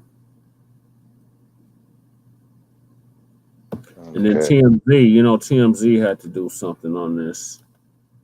So TMZ has something about his Instagram and what the doctors are saying about his condition. So I'm gonna play He's at the University of Cincinnati Medical Center. Yep. Because anytime I see UC, I think of the University of Colorado or the University of California. Right. So just making sure that's University of Cincinnati. And that give you the reasoning to make that assessment. Well, we were in the situation where we wanted to allow him to gradually, wake up as the rest of his body was healing. And last night he was able to emerge and follow commands and even ask who had won the game. I just want to follow up on something you said, that Damar spoke. Follow commands. Yeah, I can clarify. He did not speak. He was able to communicate in writing, and he is unable to speak with us yet, as he still has a breathing tube in, and we're still assisting him with ventilation. So when he was communicating with us last night and then again today, that's been in writing. And to paraphrase one of our partners, when he asked, "Did we win?" the answer is yes. Damar, you won. You won the game of life, and that's probably the most important thing out of this. We really need to keep him at the center of everything else that's going on, and we really want to ensure a good outcome for him. And there are many, many steps still ahead of him. From our standpoint, we would like to see him continue to improve, to be completely breathing on his own, and then to be ready to be discharged from the hospital. So those are the immediate next steps as we go for his care. His family has been with him at his bedside, as have members of Buffalo Bill organization, really since this all began, and we really want to get him home to them. And so those will be the immediate next steps, and then we'll talk about potential plans for the future. I mean, what is the best? The best is getting him to the way he was at 8 o'clock on Monday evening. Is completely neurologically intact, strong, good lung function, no cardiac dysfunction with his heart. The best outcome would be back to who he was before this all happened. Okay.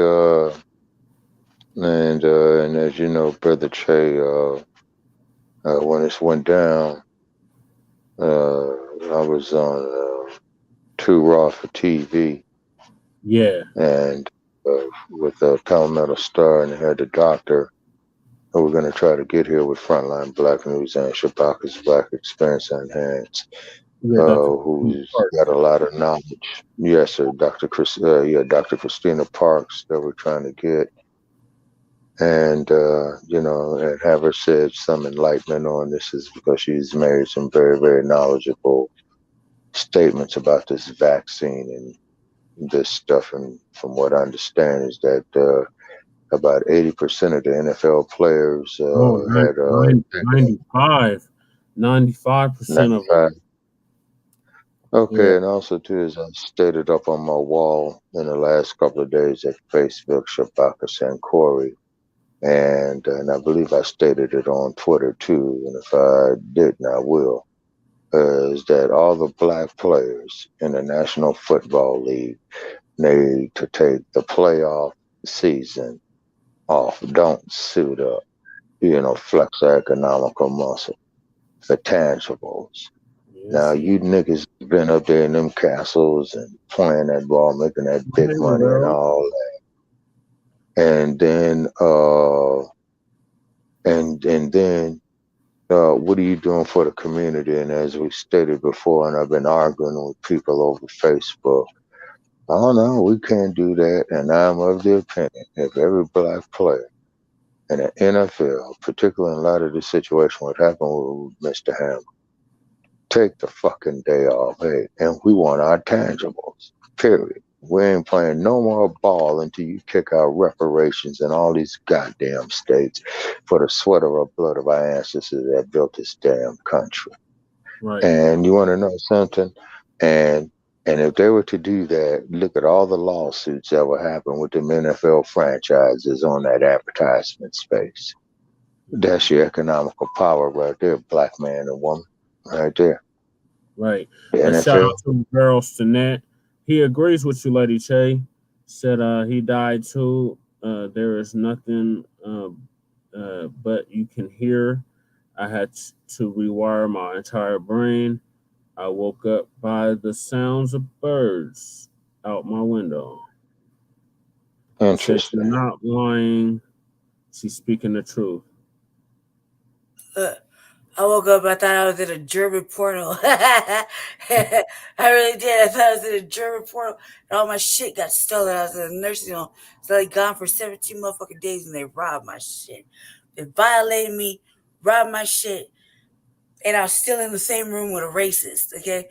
They woke up and they called me the N-word, said I woke up. So yeah, I remember that shit, like, very clearly.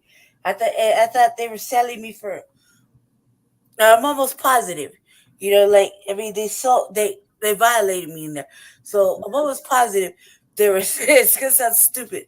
I was like, the racist was listening to German TV, you know what I mean? And my mama didn't believe that she was a racist, right?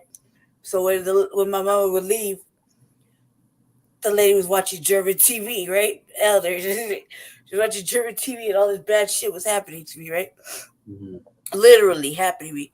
And I know for a fact they sold me like to be violated in there. Mm-hmm. You know what I mean? Like, give $200, you get 10 minutes, like that type of shit. Oh, You know what I mean? And so I woke up because my mama had been sweating me for 17 fucking days, and she making promises she didn't want to keep. So I woke up off the promise that she said, and when I woke up, she had lied. And I was like, all right, I'm ready to go. She said, like, wake up and say, oh, that's not plugged in. Like, oh, we're gonna do this, this, and this together. Put your shoes on. Let's go. And so I woke up ready to go. Thinking that she actually gonna show up for me. You know what I mean? Because the bride she's not existent for me. You know what I mean? So I actually thought, oh man, finally she gonna be my mama. Like, I see this bride my whole life. Like, let's go. You know what I mean? And she was like, oh no, I was just saying it till you wake up. And I woke up, literally woke up, got in my wheelchair, trade up, went outside. She's like, don't be smoking cigarettes. Don't drink sodas. Man, I don't know how I had a pack of squares in my coat still. I had a pack of squares. I would got me a fucking Pepsi.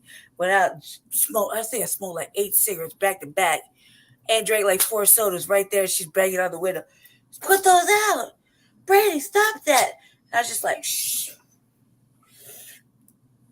Like, little raggedy ass bitch, like, she lied to me for 17 motherfucking days. Yeah.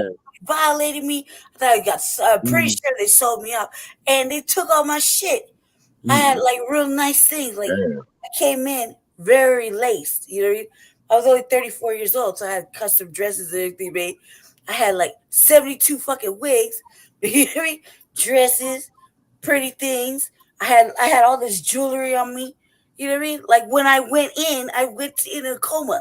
Thought I was gonna die. So, I'm thinking I'm gonna be laid to rest with all my worldly possessions. You know what I mean? Like, I had like 4 fucking chains on, like 4 custom bracelets, right? And like 17 rings on this finger, on these hands.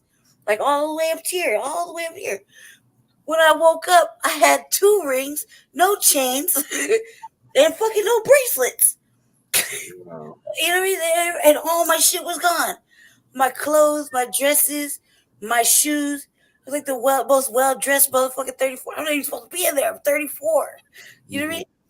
Gone. Okay? They took all my shit and just trade up. And I was like, well, where all my shit go? Where my chair at? Why am I still in the room with the racist? Like, where is everything? She's not racist. Nothing happened.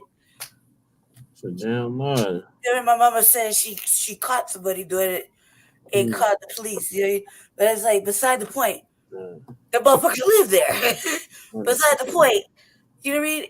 It is. I woke up 17 days later, so I wasn't even supposed to wake up. When you're supposed to transition, you're supposed to transition from here and hit the upper room. You know what I mean? That's what we're thinking. We're thinking we're gonna go to heaven or whatever we believe in, hell. Whatever, purgatory, that middle range, you don't go nowhere. You go somewhere right before, but you're like I think that's like the comfort zone. Like, it give you comfort because we're programmed to think, ancestors coming, somebody coming to get us, so I didn't know. It was like, are we hallucinating? As I said, I thought it was hallucinating. But I felt when you feel like certain things, or you smell certain fragrances. Some people smell scents. You smell certain fragrances. I felt pressure in my face. I could hear my cousin, you know what I mean, tell me, come on, cuz, let's go. Let's go, cuz, I'm ready. Let's go. It's time to go. We're going to go crip walk in the store. Let's go. And I'm like, oh, shit, man, you're a little late, but let's go. I'm ready to go. And I don't go nowhere. Yeah, I taught myself how to walk like 5 times. I had to teach myself how to go to the restroom over again, like 5 times. And each time is a little harder than the last. But then my villain used to say, oh, you got to start doing exercises in your bed because it will take you out. And being in a nursing home, you don't want to put nobody there ever, especially if you're like you got a person like me that's kind of like outspoken or like I'm not having it type. They'll abuse you in there if you can't take care of yourself. Like you can't go to the restroom yourself, or you need help. You can't walk. You can't take care of yourself. You can't move your arms, because I've been in a paralytic state too a few times where I couldn't move my arms and legs, especially my legs to go. I had to train myself to go, to get up, and then train myself. You got to train yourself to walk. You got to train yourself to your bladder. You got to train your to go to do the number 2 part. You got to retrain yourself, and then put yourself on a schedule, and then train your body again to feel the sensation, so you know when you got to go, and then so you don't keep having accidents. But it's a process, right? But nobody tells you that. They don't tell you that you got to do all that, so they let you think that you can't do it. So you stay in this mindset, thinking that you're gonna have to have people clean you up, and take care of you, and so that mindset will kick in. So when people are in nursing homes or whatever, and you're bad, like they'll say you're bad, or whatever, you talk back or whatever, you're mad about something, if you're being mistreated, they'll continue to mistreat you by allowing you to go to the restroom on yourself or whatever, and leave you in it for hours. Hours. You know what I mean? Until you're like, remember I was telling you, cuz one time, because if you've ever been in a nursing home or whatever, you're disabled, that your skin has breakdown. It never did it before, but if you've been somewhere for like long periods of time, like me, like 5-7 years, your skin will have this. It'll start breaking down, like sit in a wheelchair, for a long period of time, or you're bedridden, like. I was talking to you about it the other day privately, right? And I said, look, breakdown. I like that. I was like, show you, like, this is what skin breakdown look like, right?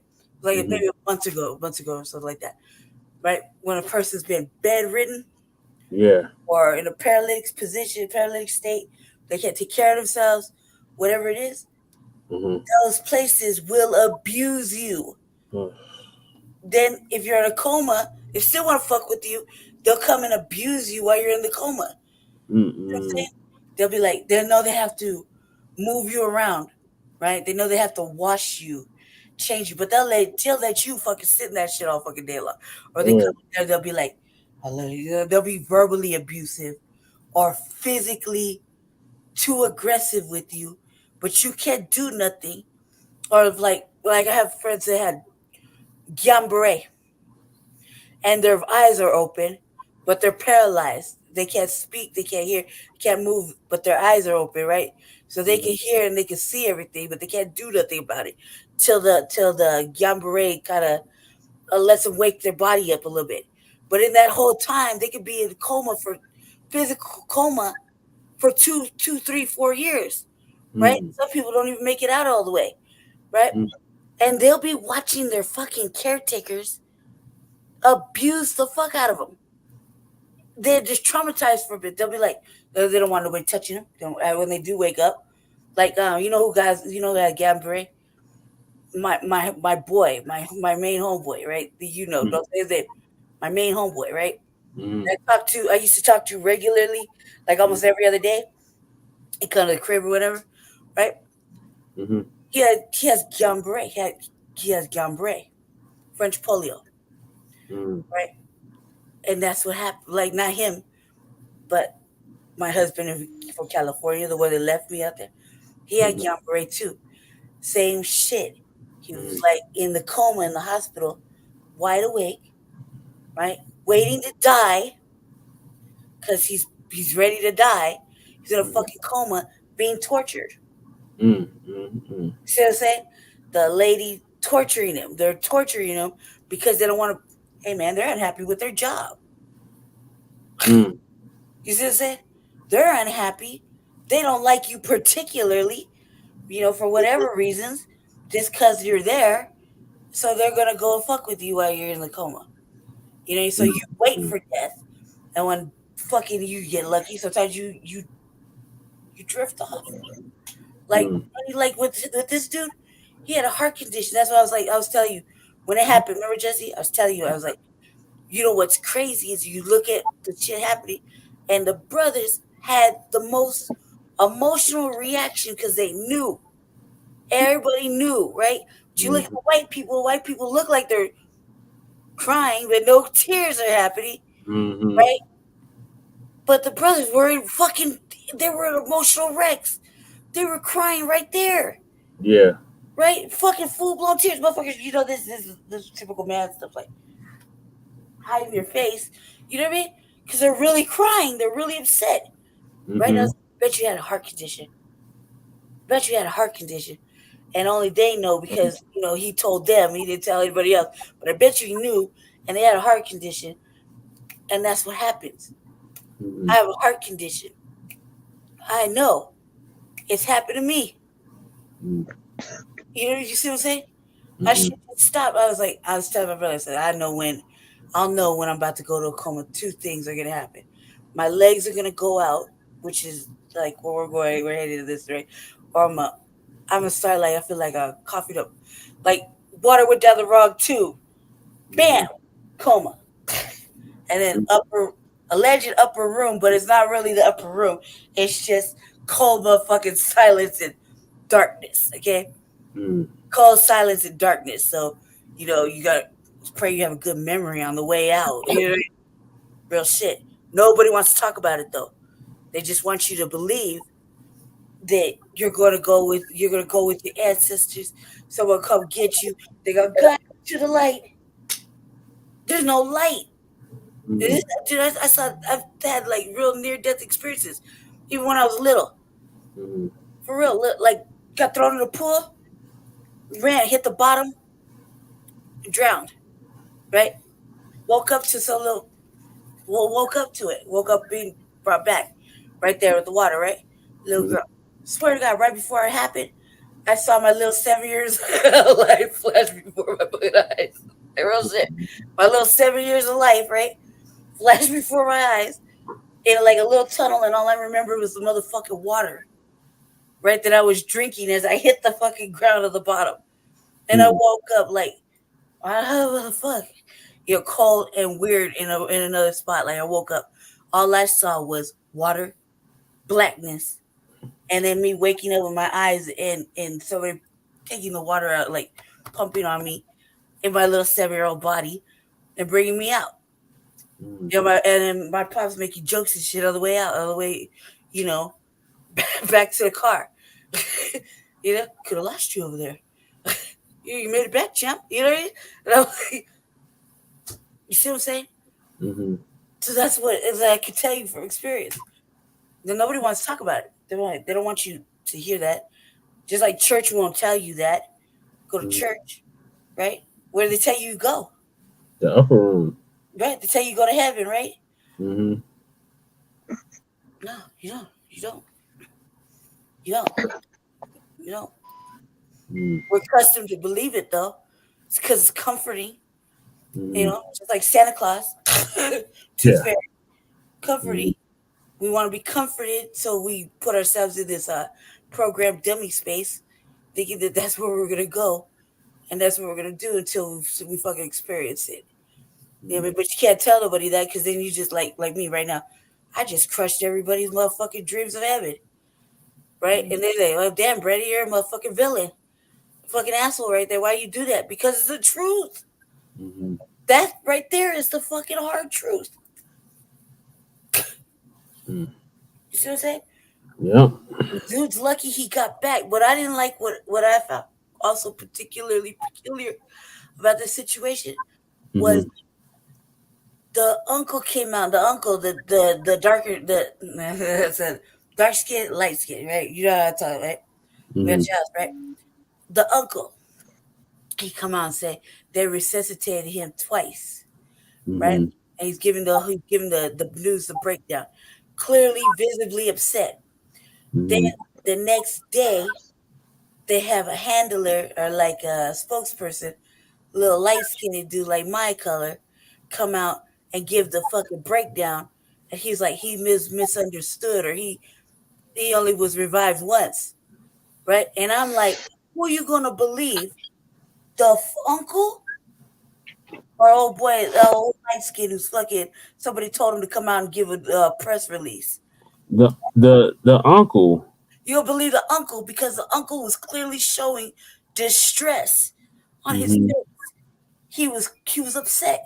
He was visibly upset, right? This dude, the handler, had a whole different vibe, a whole different energy. He was like callous about the shit.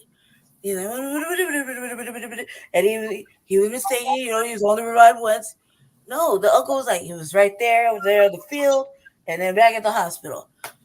They didn't want to, and I'm like, why did he bringing his oxygen down if he's still on the tubes? Mhm. Our motherfucker's been in the tubes, woke up in the tube several times. That's fucking crazy. Why would you do that? Like Right. all the shit they were talking about, I'm sitting there like I got a heart condition. I only got half my heart working right now. According like Spider Look said, oh my mama. I got a real fucking heart condition. Genuine, like right now, you clearly see can't fucking breathe. And I put this shit on me. We wouldn't be having this conversation right now, right? And I was like, okay, why would you do it? He's in the tubes, right? That means he's incubated. He's in the motherfucking ER, Mhm. right? You got the tubes in. He's stuck in there, right? Why would you bring him down like that? His body required, right? Keep in mind, they want to talk about they had him on the machine, keeping him alive. Yeah. They didn't want to mention that part, right? That they kept him alive with the machine. They weaned him down on the oxygen. Well, what about his brain? Right? Right. I was like, look, they're gonna make That's that. what they kept saying. That's what Yeah. they kept saying. His neurological function was still Right. still functioning neurologically. Right. So he over there he writing notes and shit. Why? But why does he still got the tube on him? You know what I mean? Like No, what? they Like took the what was going tube on? out. They They took the said tube that off. they said they took it out. But he's still not talking, right? He's Yeah. talking now. But look how long it took him to get him back there. I was like, I don't believe shit the hospital say. Yeah. Like I said, I was like, something wrong with the hospital. So I was like, what I tell you is like something wrong. Mhm. And they're either gonna kill him or they're gonna bring him back, but they're gonna lie about it. Yep. You know what I mean?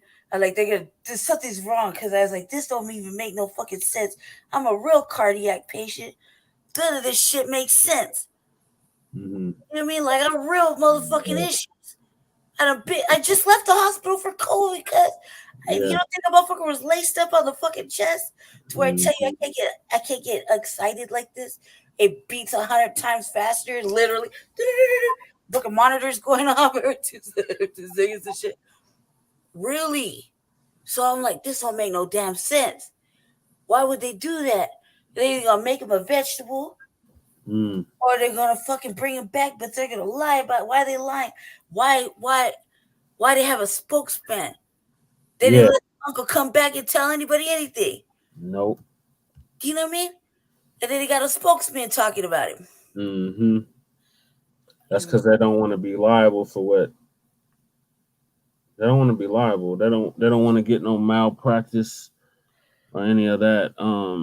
But this has put a spotlight on the NFL big time because Well, really, it put a spotlight on the brothers, because the brothers really should. You see why they look? I saw it right there when it happened, right there. All the whites were looking all confused and shit, and all the brothers were clearly upset, and they clearly see they knew what happened, and didn't know how to process it. Right. Because it happened right in front of them. So they were like, fuck, like distraught. But they knew what happened, and it automatically took it to a level in their brain, like, he died. No, but I'm saying it's put a spotlight on the NFL because the NFL has been trying to negate the fact that all these hits that these people, our players are taking are having effects on their bodies. And we just lost a former NFL player. He was only 38 years old. He just died mysteriously. It's like slavery, dude. right? Isn't that what you always say, Chewbacca? Yeah, Like nigga, that's for slavery. me. You know what I mean? I mean, like they don't get treated right. They don't get paid right. They have to. They're there for entertainment. It's entertaining for the whites to see them play. You see what I'm saying? Yeah, it's a gladiator game. Yeah, they don't get. They don't take it out from the brother, on the brother's perspective. Mm-hmm. So goddamn right, don't suit up. Right. Ultimately, though, what is it going to do?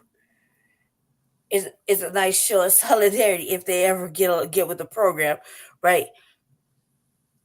Well, how long would that last? Do you see what I'm saying? It's like you always have the motherfuckers slip back. I need a paycheck. Sorry, boys. Mm-hmm. You know what I mean? I haven't been saving up.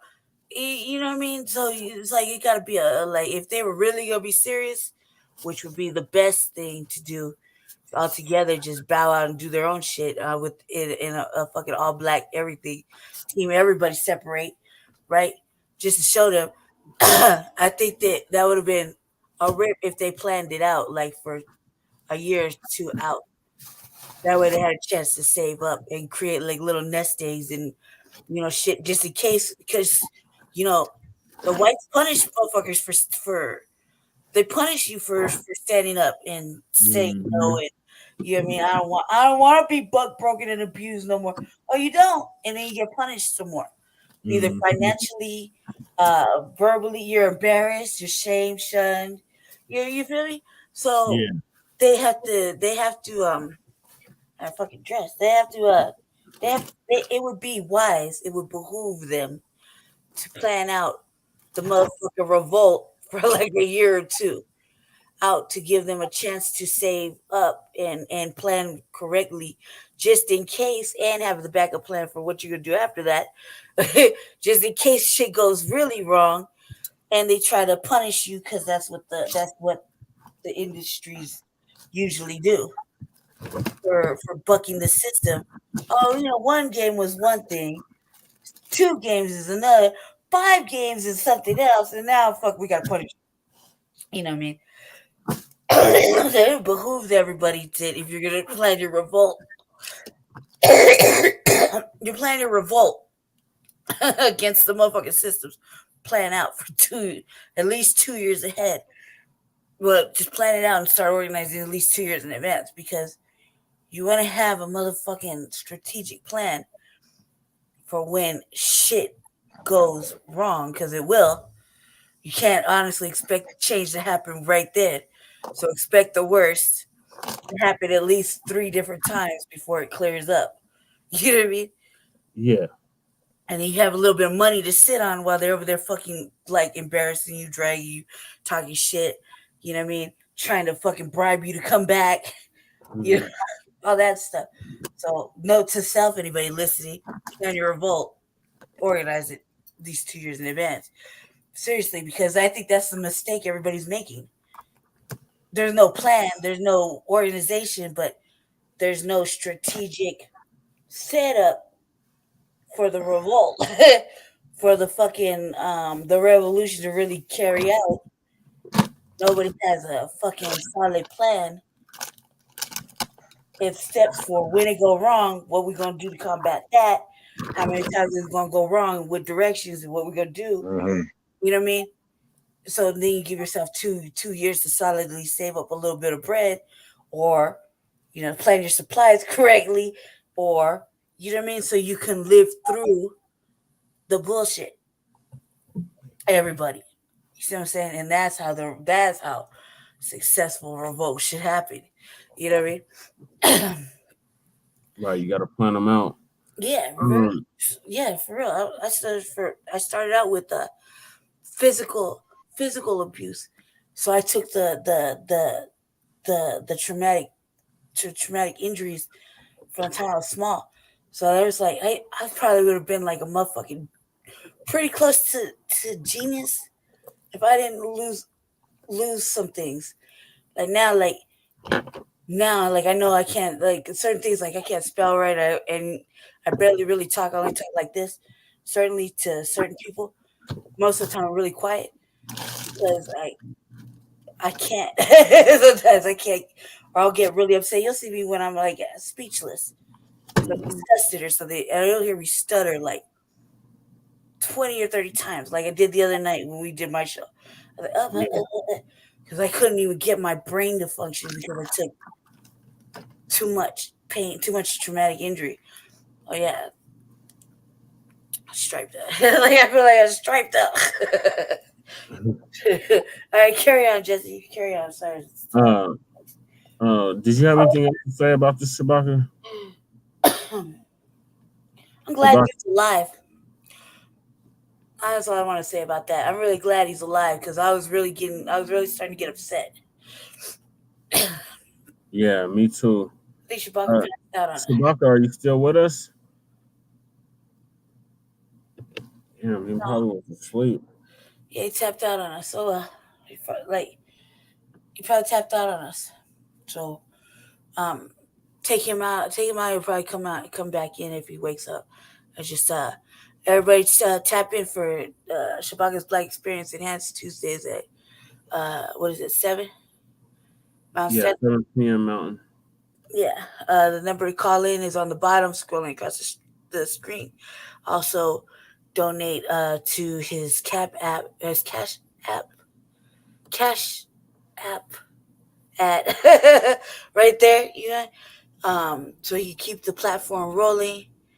And we thank him for his West Coast contribution.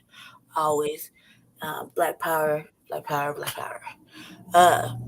He'll probably tap back in when he wakes up or his phone charges or whatever happens over there. His phone probably died. Yeah. Carry on, Jesse. All right, so I'm gonna move us to our next topic. Before that, thoughts and prayers to Damar, Hamlin, and his family. Talk about that motherfucking real quick before you get out. His GoFundMe thing it didn't have no traction until this happened. Yeah. And all of a sudden it hit all that money and shit, and it's like better late than never. However, you take that to donate to the children. You know what I mean? Like that's some ugly shit. That's all I want to say. Go ahead. Go ahead. Yeah, talk about Bruce's beach, Miami Beach. Yeah. So our next topic is L.A. County to pay $20 million for land once seized. Okay, they already did that. Wait a minute, this is a different article. Okay, so I'm confused now. This article is misleading. Bruce's Beach, now known as Manhattan Beach, was returned to the descendants of Bruce's Beach last year, and now the family is selling it back to L.A. County for $20 million. It says California officials seized a beachfront property from Willa and Charles Bruce in 1924. Los Angeles County returned it to their great-grandsons last year. Now they're selling it back. And this is the family right here. And one of the grandsons is married to this white girl right here. Members of the Bruce's family, elected officials, and community activists at a ceremony in Manhattan Beach, California last year to return property that was seized from the family's ancestors in 1924. This is from the New York Times or the New York Slimes. Let me make sure I got the copyright on. Okay. The great-grandchild of a black couple whose beachfront property in Southern California was seized by local officials in 1924 and returned to the family last year will sell it back to Los Angeles County for nearly $20 million, an official said on Tuesday. The Manhattan Beach site once housed Bruce's lodge, a resort established in 1912 by the property owners Willa and Charles Bruce as a place where black tourists could go to avoid harassment at a time of rampant discrimination against Black people in California and beyond. It was known informally as Bruce's Beach. Manhattan Beach officials condemned the property in 1924, paying the Bruces $14,500 and saying that they needed it for a public park. They ultimately left it undeveloped for more than 3 decades, and the couple lost a legal battle to reclaim it.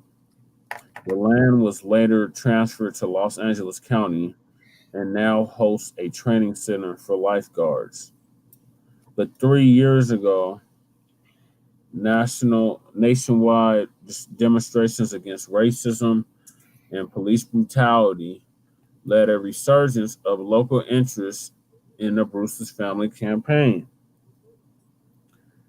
And last July, after Los Angeles County and the Colorado State Legislature worked out the legal details, the county returned the property to the couple's closest living heirs, their great-grandsons, Derek and Marcus Bruce. Derek and Marcus Bruce declined to comment on Wednesday through George Fathery, a lawyer for the family.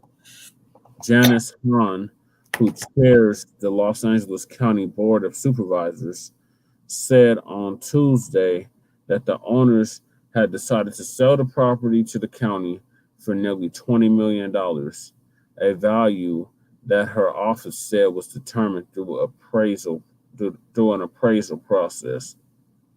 This is what reparations look like, and it is a model that I hope governments across the country will follow, Ms. Hahn said on Twitter. No, that property is worth at least $100 million. The county received notice of the sale from the family on December 30th, and the escrow process, which will likely be completed in 30 days. Liz Audendale,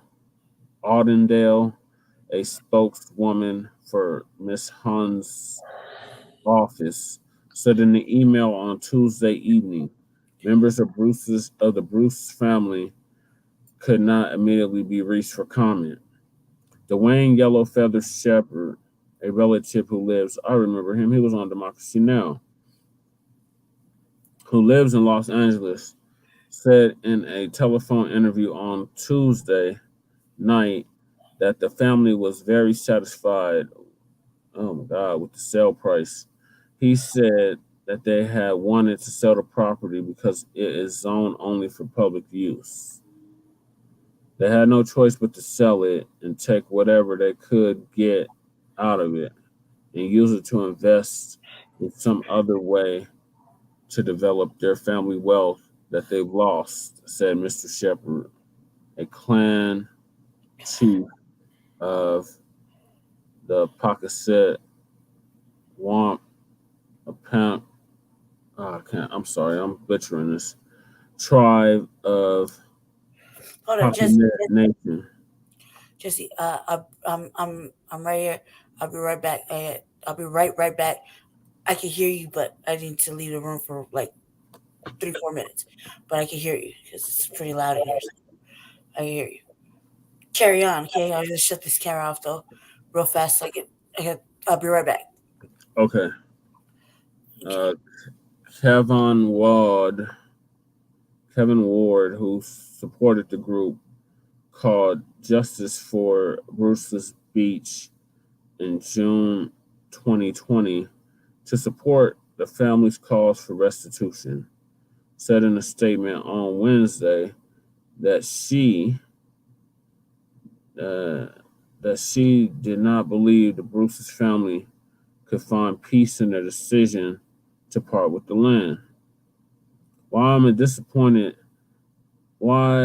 I am disappointed the Bruces had chosen to sell the land, I understand the decision as the city of Manhattan Beach is anti-Black, said Miss Ward, who is also a founder of Where's My Land, an organization that seeks to help secure restitution for Black families who have had land taken from them.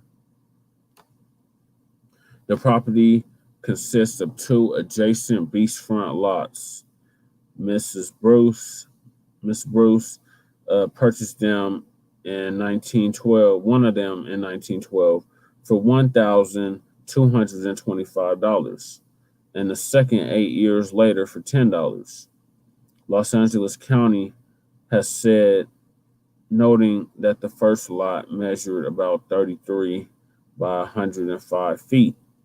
Mr. Shepard said that the 2 lots are identical. The persistent question that has been whether officials in Manhattan Beach, a city of about 34,000 people that was incorporated in 1912 and is 75% white, would issue a formal apology to the Bruce family. I think an apology would be the least they could do. I know. Yeah, that definitely should be the least they could do. Attorney Anthony Bruce, the great-great-grandson of Willa and Charles Bruce, told the New York Times in 2021. The couple who moved to Manhattan Beach from New Mexico were among the first Black people to settle in the area. They established their beachfront resort in the era of Jim Crow amid a resurgence of Ku Klux Klan activities across the United States and campaigns of white supremacist terror and lynchings in the South. 2 years ago, the Manhattan Beach City Council voted 4-1 to adopt a statement of acknowledgement and condemnation that did not include an apology. The city's mayor at the time, Suzanne Hadley, condemned the racism against the Bruces, but said that an apology would increase the risk of litigation against the city. Steve Napolitano, the current mayor, said in an email on Wednesday that he saw the sale as a win-win for both the family and the county, which will continue to operate a lifeguard training center on the property. Nothing about the transaction changes the past, but it will certainly help the future of the Bruce heirs, and we wish them well, he said. Man, I just left a super bad taste in my mouth. Okay, so they sold the land back to the family, or gave the land back to the family in 2021, 2022, and now the family wants to sell it back, has sold it back to the city, the county of Los Angeles County, for $20 million because they said they couldn't do nothing with it because it's zoned for public use.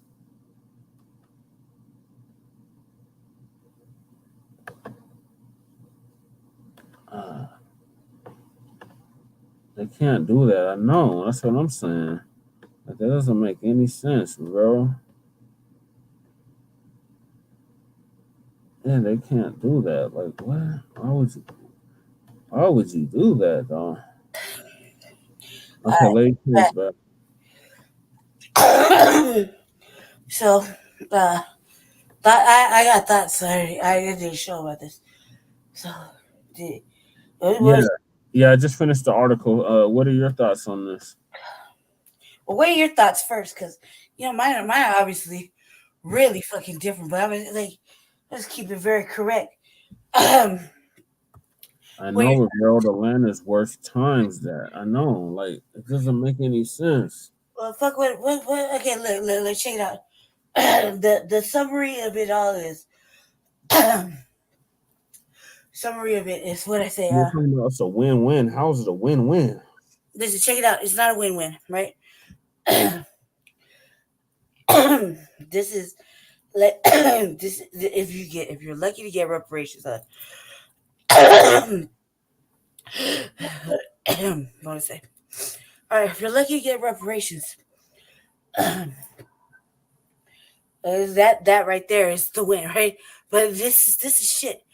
Basically, okay, two people worked hard. They finally bought something. They really fucking did a lot to get it, right? Mm-hmm. The lady said it was hers and she wanted to keep it, right?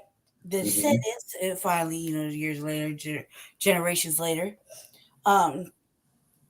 descendants have other ideas, right?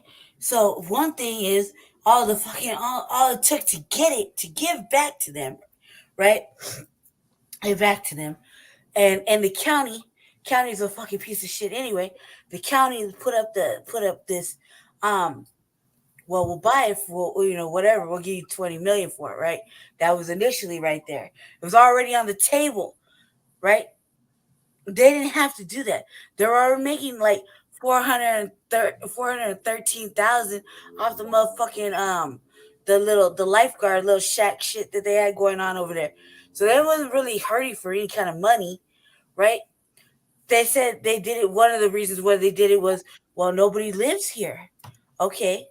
What the fuck does that got to do with the fucking price of rice in China? Who cares? You know what I mean? Move back. It's like, who cares? Either way, your legacy is there. Right.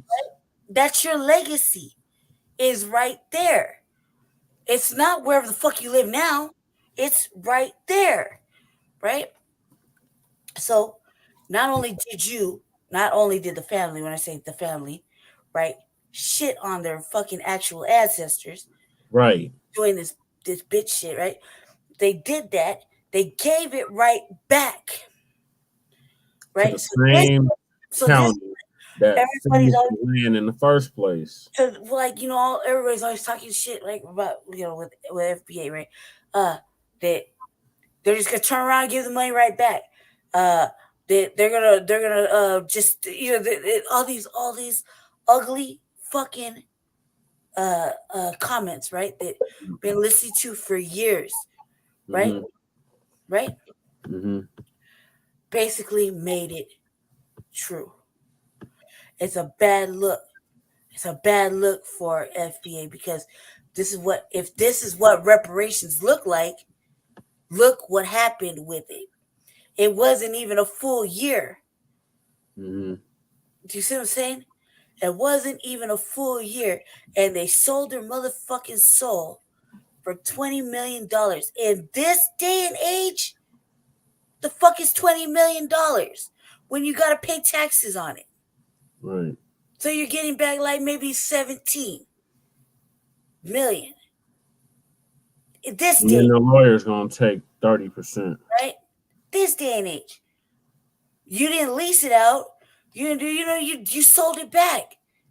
So you not only left your generational fucking legacy back there, you basically shut off your generational wealth right there when you sold your soul for $20 million because you're greedy. It's all about greed.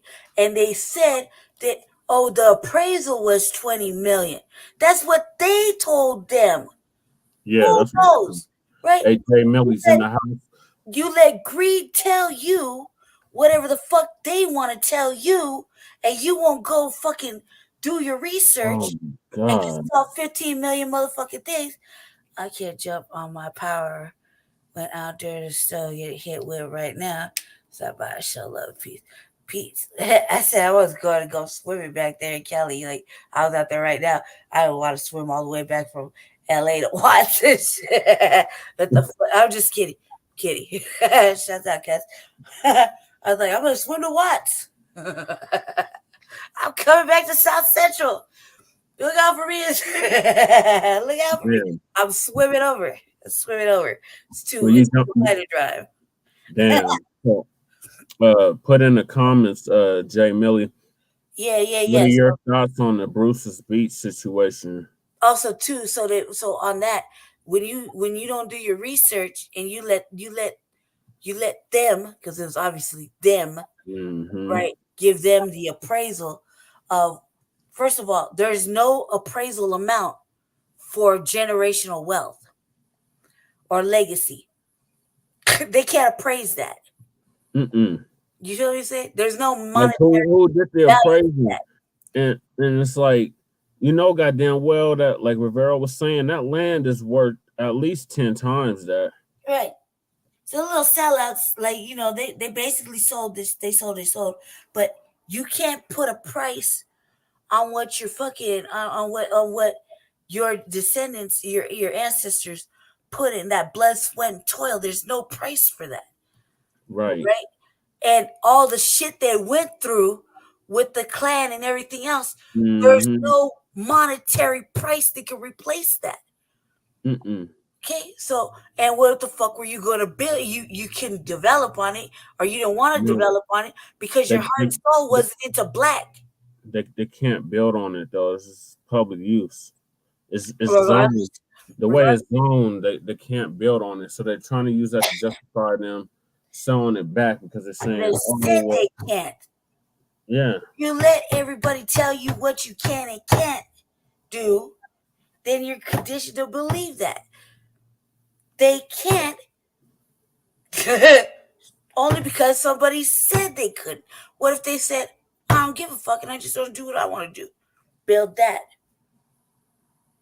Tell me no, but build that. Either way, why couldn't they weren't going to do anything for black people anyway?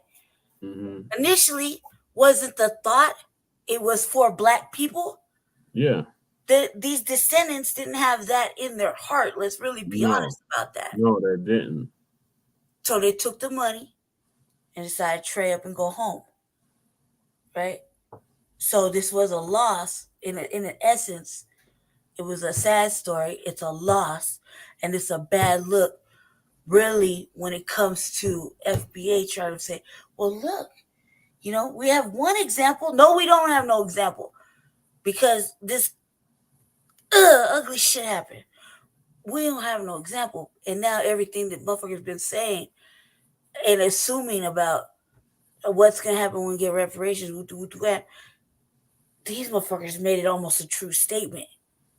But this is not reparations, though. It's not reparations. They didn't repair the damage that was done. No. They didn't even issue an apology for what they did. They did apologize, but it wasn't sincere. They didn't apologize. They did apologize. Not in the article I just read. They said they did not receive an apology. You don't even watch the RVA. They apologized. I showed the whole fucking video of an apology by Gavin.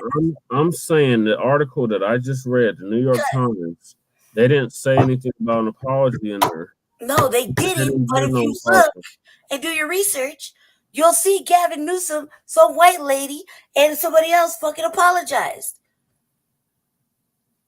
Watch the RVA. I did a whole fucking video on it. This shows you how you don't watch that. That right there, family, is a sad state of affairs. I watched the RBA. I'm talking about the article that I just read. But they said that's they didn't. The New York Times. Did you read the LA Times? Hell with an apology, though. Right, but you said they didn't apologize. They did apologize. They did apologize. It wasn't shit, though. It wasn't worth anything. The apology don't make a goddamn difference. Okay, so the great grandson said, I think an apology would be at least the least they can do. They did apologize. When did they apologize? Yes, all right, family.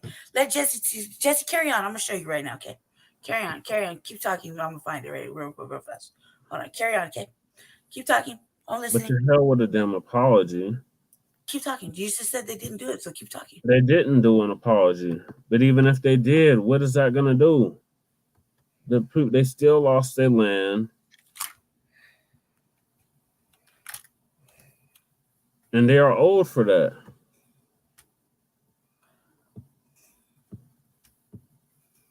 Mm-hmm. And carry on. It's just you're listening. You're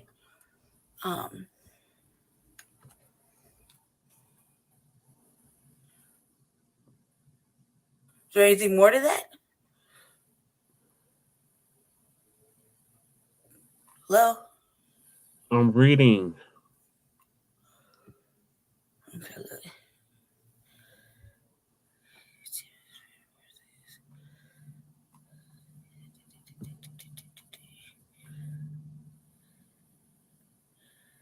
Yeah, okay, I found it. All right. Okay, you found it. So that you said they issued an apology.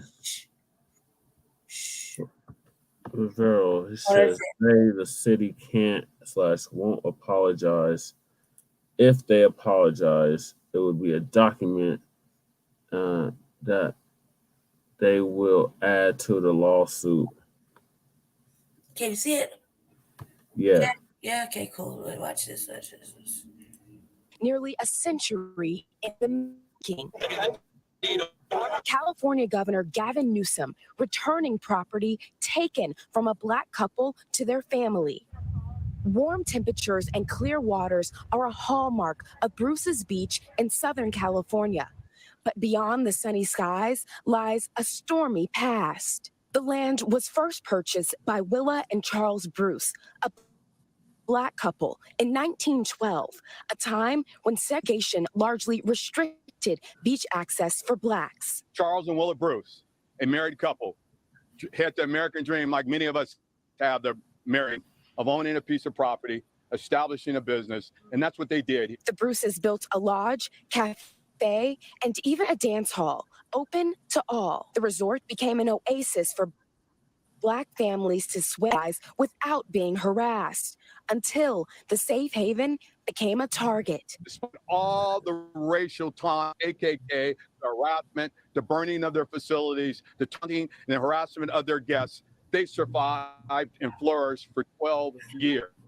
At that point, that the state took it upon themselves to say enough is enough. In 1924, beach officials seized the Bruces' land, citing eminent domain and plans to build a park. The Bruces tried to fight the city to no avail. They received just over $14,500 for their beachfront property. The land remained vacant for 3 decades. Now, almost 100 years later, a reckoning. This property was stolen from the Bruces. We're returning what was stolen, what was rightfully theirs. The state returning the estate to the couple's descendants who the family says are now scattered throughout the country. Some live or below the poverty, wanting land now valued in the millions. Wealth equity in this country and for most families is through land or property ownership. People who were not white have not had this mechanism to grow wealth. Tonight, a new chapter for the family can begin as the sun sets on Bruce's Beach. All right, NBC News Now correspondent Priscilla Thompson joins us now on set. So Priscilla, the family has missed out that profit generated. Any idea how much money they've lost? We don't know for sure how much money they've lost, but we do know that today this property is somewhere around $75 million. And so certainly a lot of money when you think of prime. Hold on one second.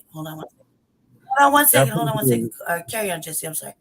Hold on one second. Property is worth $75 million and they're gonna sell it back for $20 million. That don't make no sense. You said what now? She just said that the property was worth $75 million. And then the descendants gonna sell it back for $20 million. Let's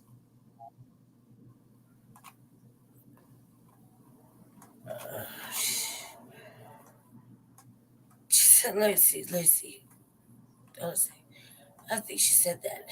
So let me hold on a second, Jesse. Hold on. Really, what she just said?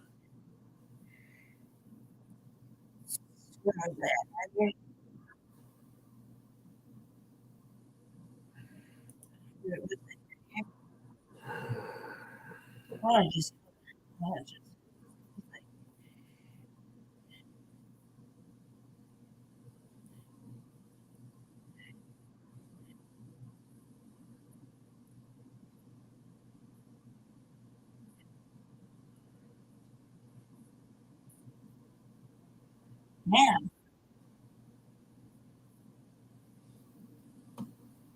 they sold it for 20. They only sold it for $20 million.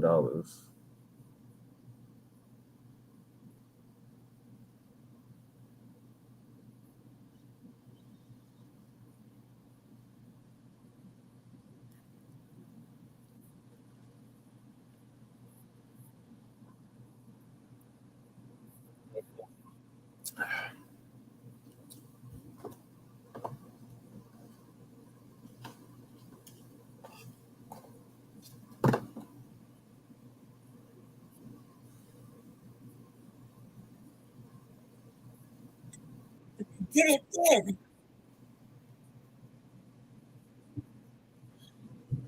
Oh, you mean like a written fucking apology? That's what he's talking about. Yeah, A formal apology that would just add a to the written lawsuit. apology.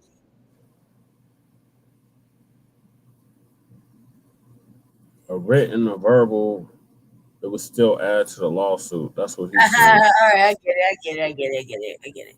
Because the governor did it, but he didn't write it down. So technically, that's what you're saying doesn't count. Because it has He to didn't be say a he written was sorry. fucking. I get it now. All right, my bad. It's technicality. That's stupid. He didn't say, "Oh, we apologize for this land Because being he did. stolen." He just No, didn't he write it down. didn't. Yes, he did. He said that wasn't even the governor that said anything. That was somebody else. No, I pulled the wrong video. I pulled the wrong video. Stop it. I pulled the wrong video.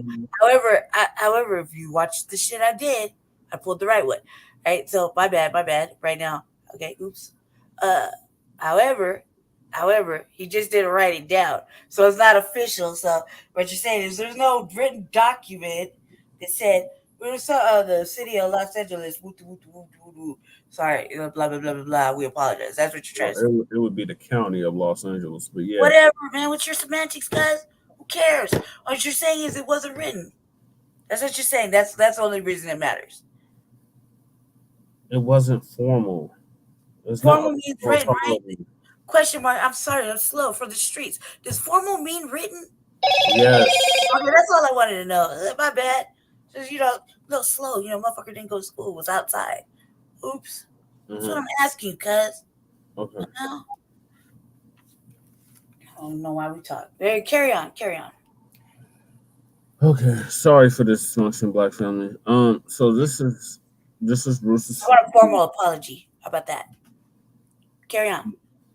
Okay. That's not the topic at hand, though. This is. Yeah, carry on. So Bruce's Beach.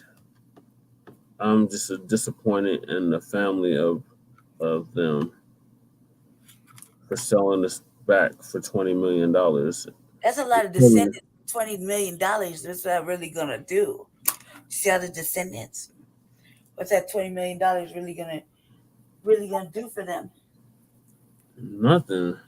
That's the main question, especially if it was worth upwards of $75 million. Why did you sell out for such a low amount of money? What is that going to do after you pay taxes? Continue to pay taxes on it. You know what I mean?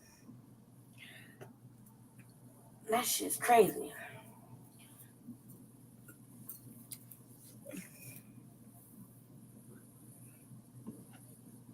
Mm-hmm. Yeah. It is crazy. But I'm moving on to our next topic. And that is St. Paul, Minnesota has a reparations plan. Isn't What do you mean? I don't know about this story. What? I don't know about this story. Okay. I'm ready. So I mean, how many more topics is this after this? Because I kind of want to know. Because like I got things to do more. Okay, you got things to do. There's 2 more topics after this. I want to go to Aurora. I just want to know because just kind of want to know. Curious. I jumped in late. I don't know what happened before I popped on. That's all I was curious. Okay. 2 more. It's my stuff, right? Or the usual stuff at the end, right? Yes. Yeah, because I missed the beginning, the opening stuff. My bad, my fault. Carry on.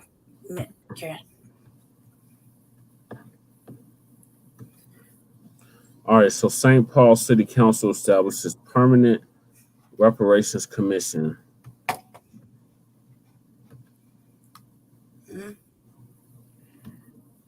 I'm trying to read it. Video gonna play. Forward to try and repair harm caused by systemic discrimination against Black residents. Today, it created a commission that will come up with ways to create generational wealth for descendants of slavery. This comes after 2 votes, and people have been discussing this. Our Callan Gray explains that this has actually been years in the making. 7 in favor, no one opposed. In a historic move. Let's do it.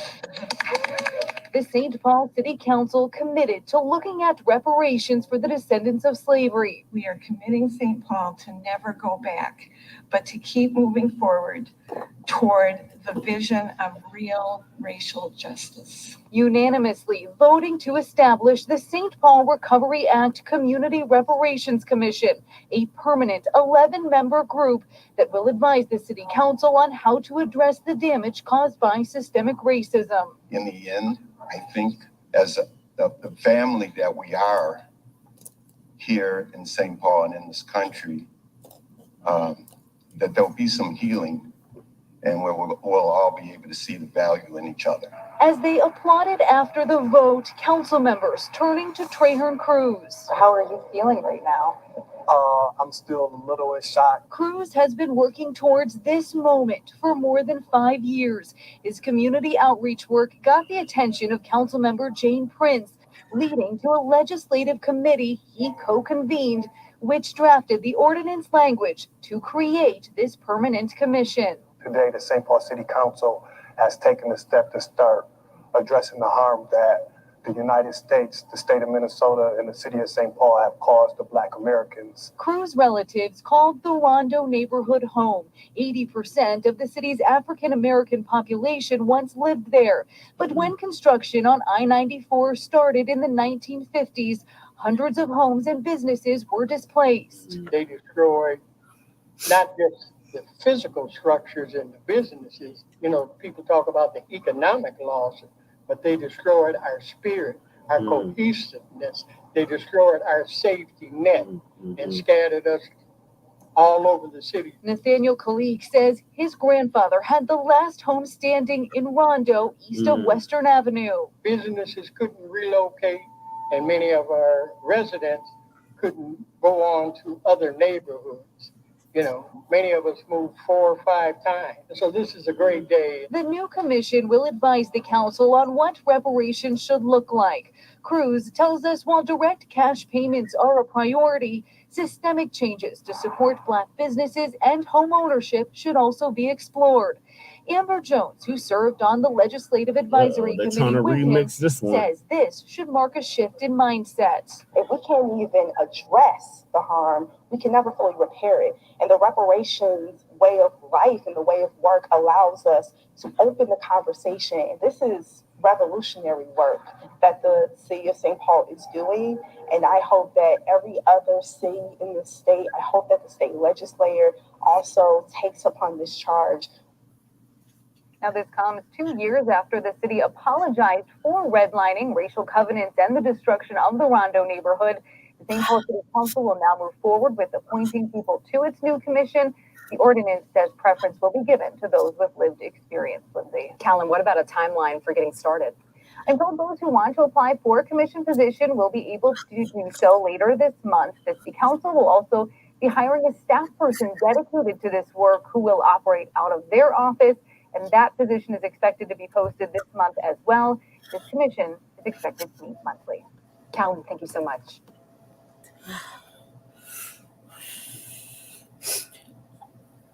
Well, this is good. This is good. I think this is good because for various reasons, it's sad that they only showed like a small amount of black people there. It's not really funny at all, but I just saying it's kind of like I'm like there's just one black person on the whole council.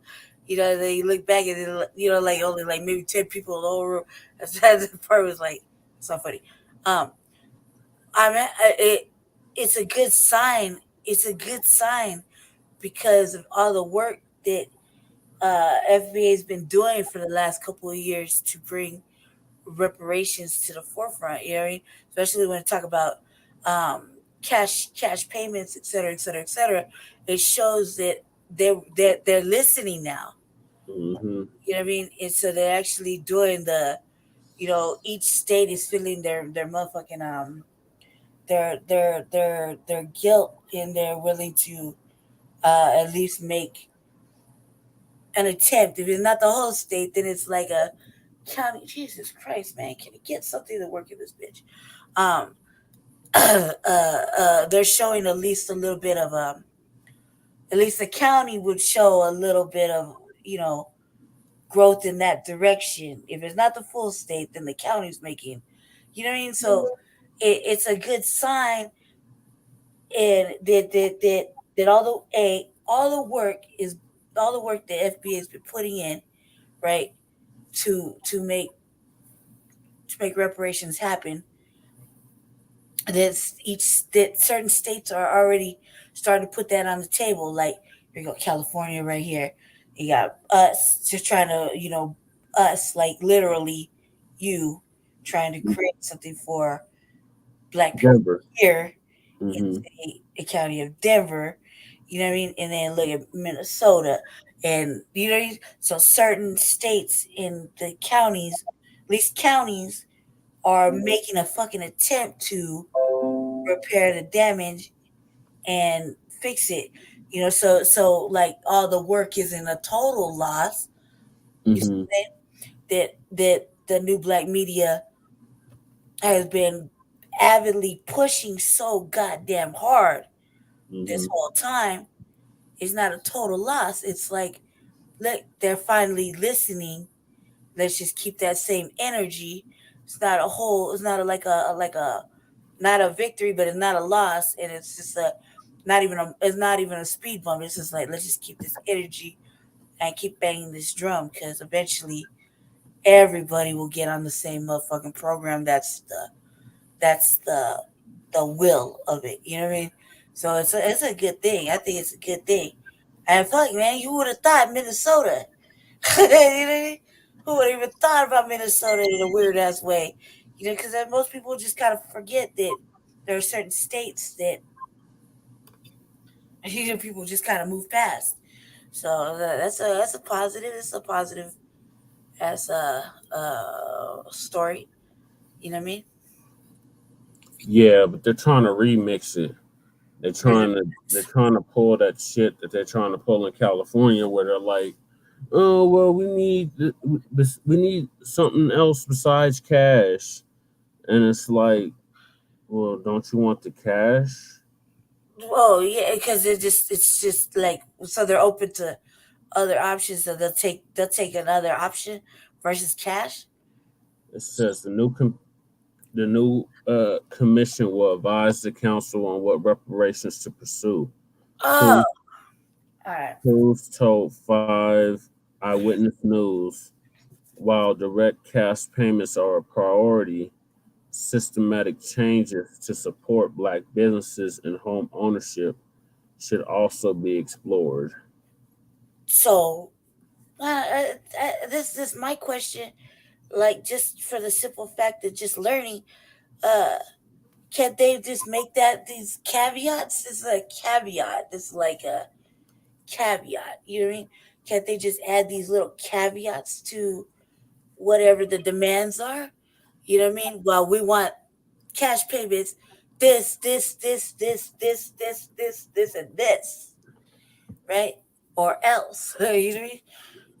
You know, just to start to the process of accepting your apology. Yeah, you know what I mean? And attempt to repair. Isn't that like a caveat? Question mark.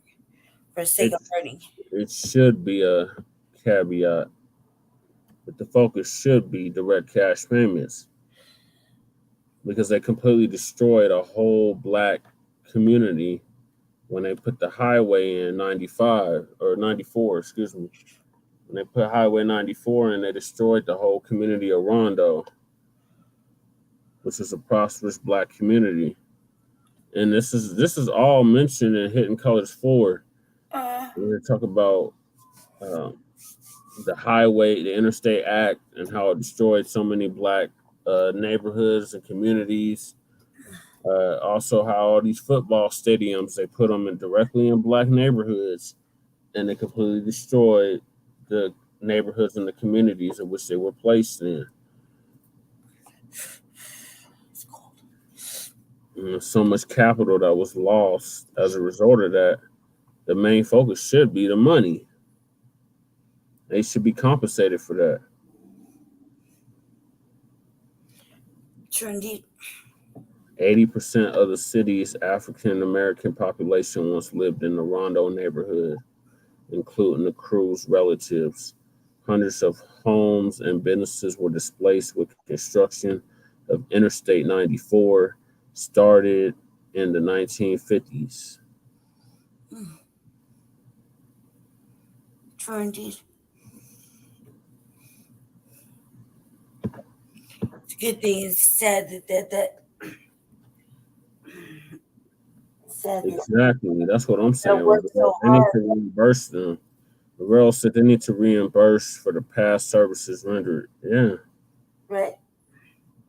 Then that's what I'm saying. It's like, is that a caveat that they should add to whatever they're going to accept? Like the caveat, like they make a list of demands, and that one of the caveats, the repair the actions that sorry, my face, my head hurts really bad. Is that a caveat? Can that be? Like, I mean, he's right. Real say too is like they got a lot of, like, you got to think all these states got a lot of damage to repair, a lot of traumatic damage. Like, is there a real price to that? Like you know what I mean? How does that measure out? I think that's one of their questions. Because in the case of like California, where they're talking about 233,000 per person, that's not nearly enough. You know what I mean? Right. Think about it. They're per person, you know. So it's like, yeah, go back to the drawing board. Mm-hmm. You know what I mean? Back to the drawing board. So is it a caveat? Is it a request? Like how did they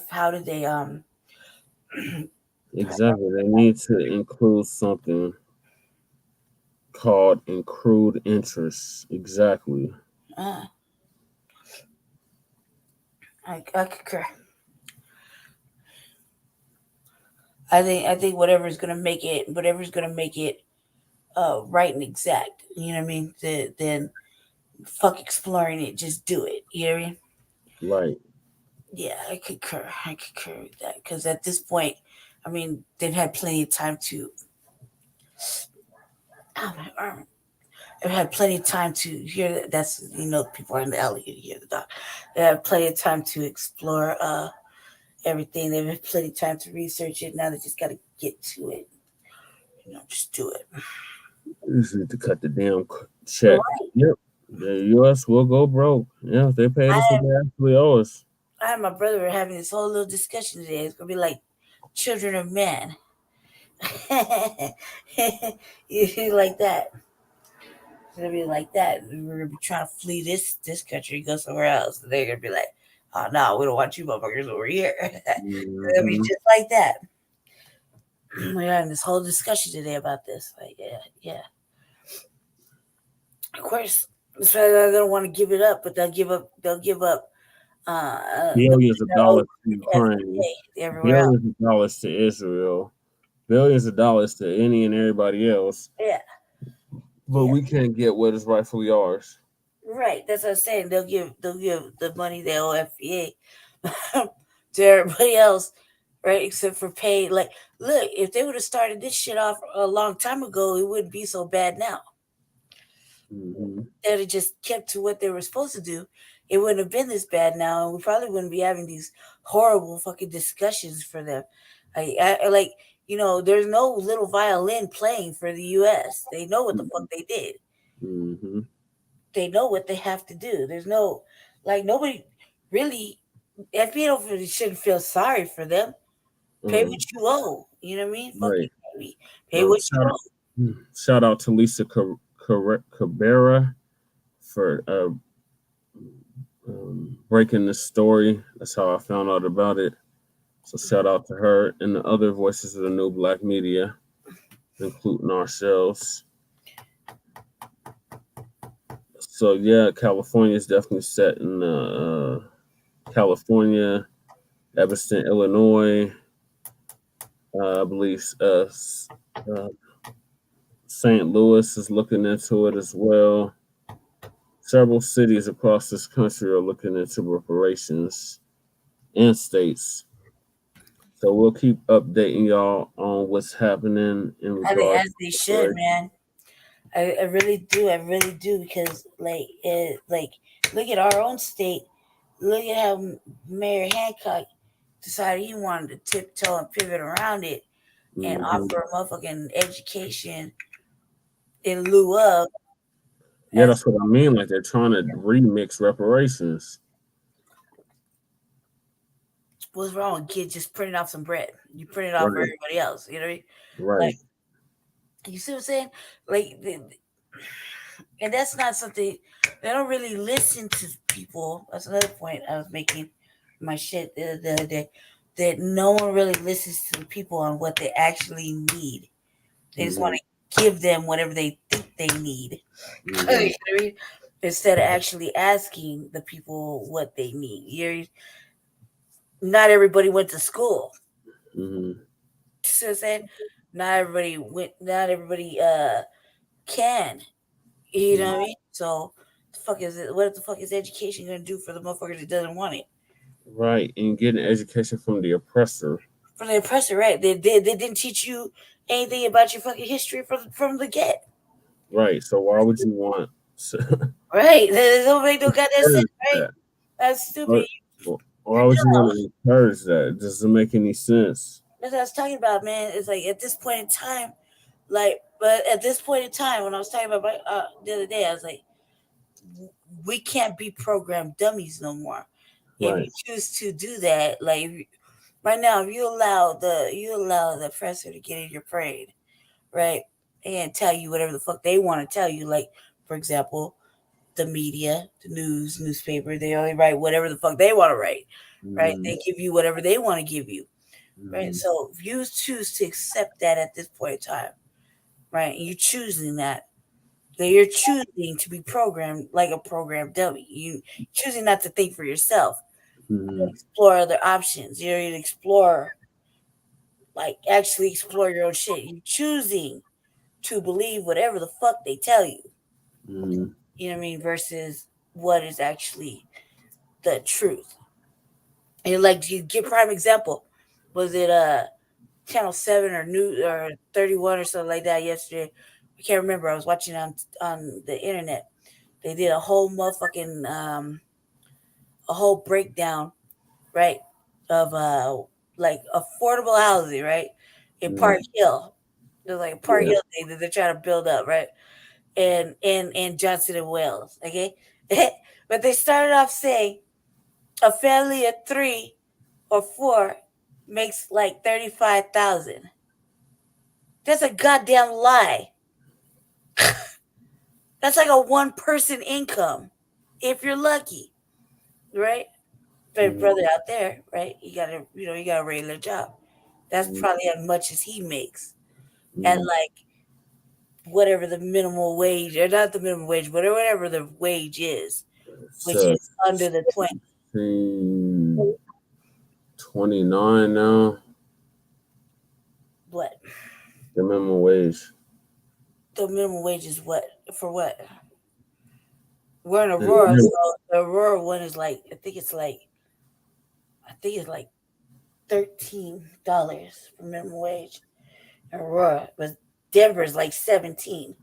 Yeah, it's over 17 now. Something like that, right?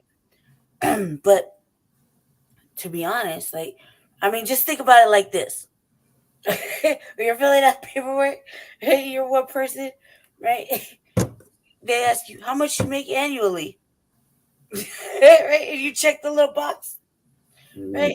Most motherfuckers have been checking that little box like 30, 40,000, 25,000, right? It's just one person. This is like years ago. It didn't go up. If you literally been working or not working, you know what I mean? You know what your annual income is. So 35,000, they gaslighting you right there. They're lying, right? For 4 people, 3 people, doesn't matter what kind of fucking combination you decide to roll. Like me, you, him, 3 adults. One of us is paying out 35,000 for us to live. God, that's a fucking lie in itself. Rent's over 1,000. Do the monthly math. Right, and you're only supposed to be paying 30% of your income. But regardless, if you say you didn't have the voucher. But you're only, even without the voucher, you're only supposed to be paying 30% of your income toward rent. Right. Oh, yeah. Oh, or you're, goddamn, the way you speak. Yes. Yeah. You're talking about if it was back in the day, you spent 30% towards your rent, and then you had your other bills to pay, and you still had a little bit of money to fucking, put away, right? That's what you're referring to? Yeah. It ain't like that no more. It hasn't been like that for like 3 years. So nobody could do that. So that's why it's a lie. You know what I mean? If you're hearing what I'm saying, yeah, I was the way you put it, the way you framed it. I get it. But right now in this day and age, especially like I'm gonna give you, doesn't matter what kind of combination you use it in. I'll give you an example like me, you, him, right? Let's say let's keep it the way it is. He's the only one with a job. Right? He can't afford to take care of all 3 of us. Minus the voucher or fucking whatever programs we're on. He couldn't take care of all of us. So that was a lie. You feel me? And he's making that much. Let's say hypothetically, he's making maybe just shy of that, give or take. And like give or take, like that 35, it could be 37 or 38, or you somewhere around there, hypothetically, right? He couldn't take care of all 3 of us. Let's say the same combination, except we're children, couldn't take care of all 3 of us. Let's say it was same combination, 3 people. Let's say it was a wife and a kid, couldn't take care of all of us. Let's say it was his villain and me, couldn't take care of all 3 of us. You dig? So it's a lie. Just off of that, just right there, that little piece, right, was a lie. So the whole conversation started off with a lie. He kept lying for like 4 more minutes. You see what I'm saying? And then talk about the apartments they're building are going to be anywhere from 30% to 80% AMI, but they kept focusing towards the 80% AMI. Yeah, well, it was a lie when it was proposed. It was a lie when it was proposed last year. We went to the town hall meeting. They tried to propose that shit, and we were against it. And we're still against it because it's complete bullshit. Right. And the news, like I said, like I was saying, like I was going in, the news will want you to believe all of that shit right there. They just presented as fucking actual factuals, right? Knowing, and then us, the people that actually do the work, knowing that's a goddamn lie. You feel me? So then when, like, for example, like me talking to my pops, his pops, right? Talking to my pops, and we're having a discussion, and he said, "Oh man, I was watching the news and they're building up all this affordable housing." I was like, "Oh man, pause right there, pops. Let us back this track up. It's a lie. Mm-hmm. It's not really Affordable like for that." who? Who the hell is it affordable for? Oh, they're not really like that. You see what I'm saying? They're lying. But nobody, the regular average Joe who turns on the news and watches it before bed won't know that. Right. They'll believe whatever the fuck you told them. So they're being programmed as we speak. Mm-hmm. That's why we call them sheeple. My latest term is program dummies. Because you My at this point not to stop being a program dummy. my latest term, and Ben term, is sheeple. They just obey, buy, and consume. Right. Some point now there's no real excuse to not kick that shit out and you know what I mean? Reprogram. And not be a sheeple. However you want to put it. Doesn't really matter. It's all the same thing at the end of the day. Yeah, a shout out to our viewers. On that note, I'm gonna move us on to our last two topics of the night, and that is the unhoused neighbor news and the unhoused neighbor sweeps. So it's a new year, and as far as I know, I have not received a notice for any sweeps this year. Now, I'm pretty sure that's going to change within the next week or so. But as of this year, 2023, I don't know of any sweeps that have taken place. But last year, there were almost 200 sweeps. So I don't know if Michael has come to an epiphany and it's like, oh, I can't do these sweeps anymore, or if he's just waiting for the right opportunity or wrong opportunity to strike. But this is his last term. He's termed out. We have 27 people now running for Denver mayor, including myself. 27? It's 27. The guy from CEO of Tattered Cupboard just filed to run for mayor. Kwame something. He's running for mayor now.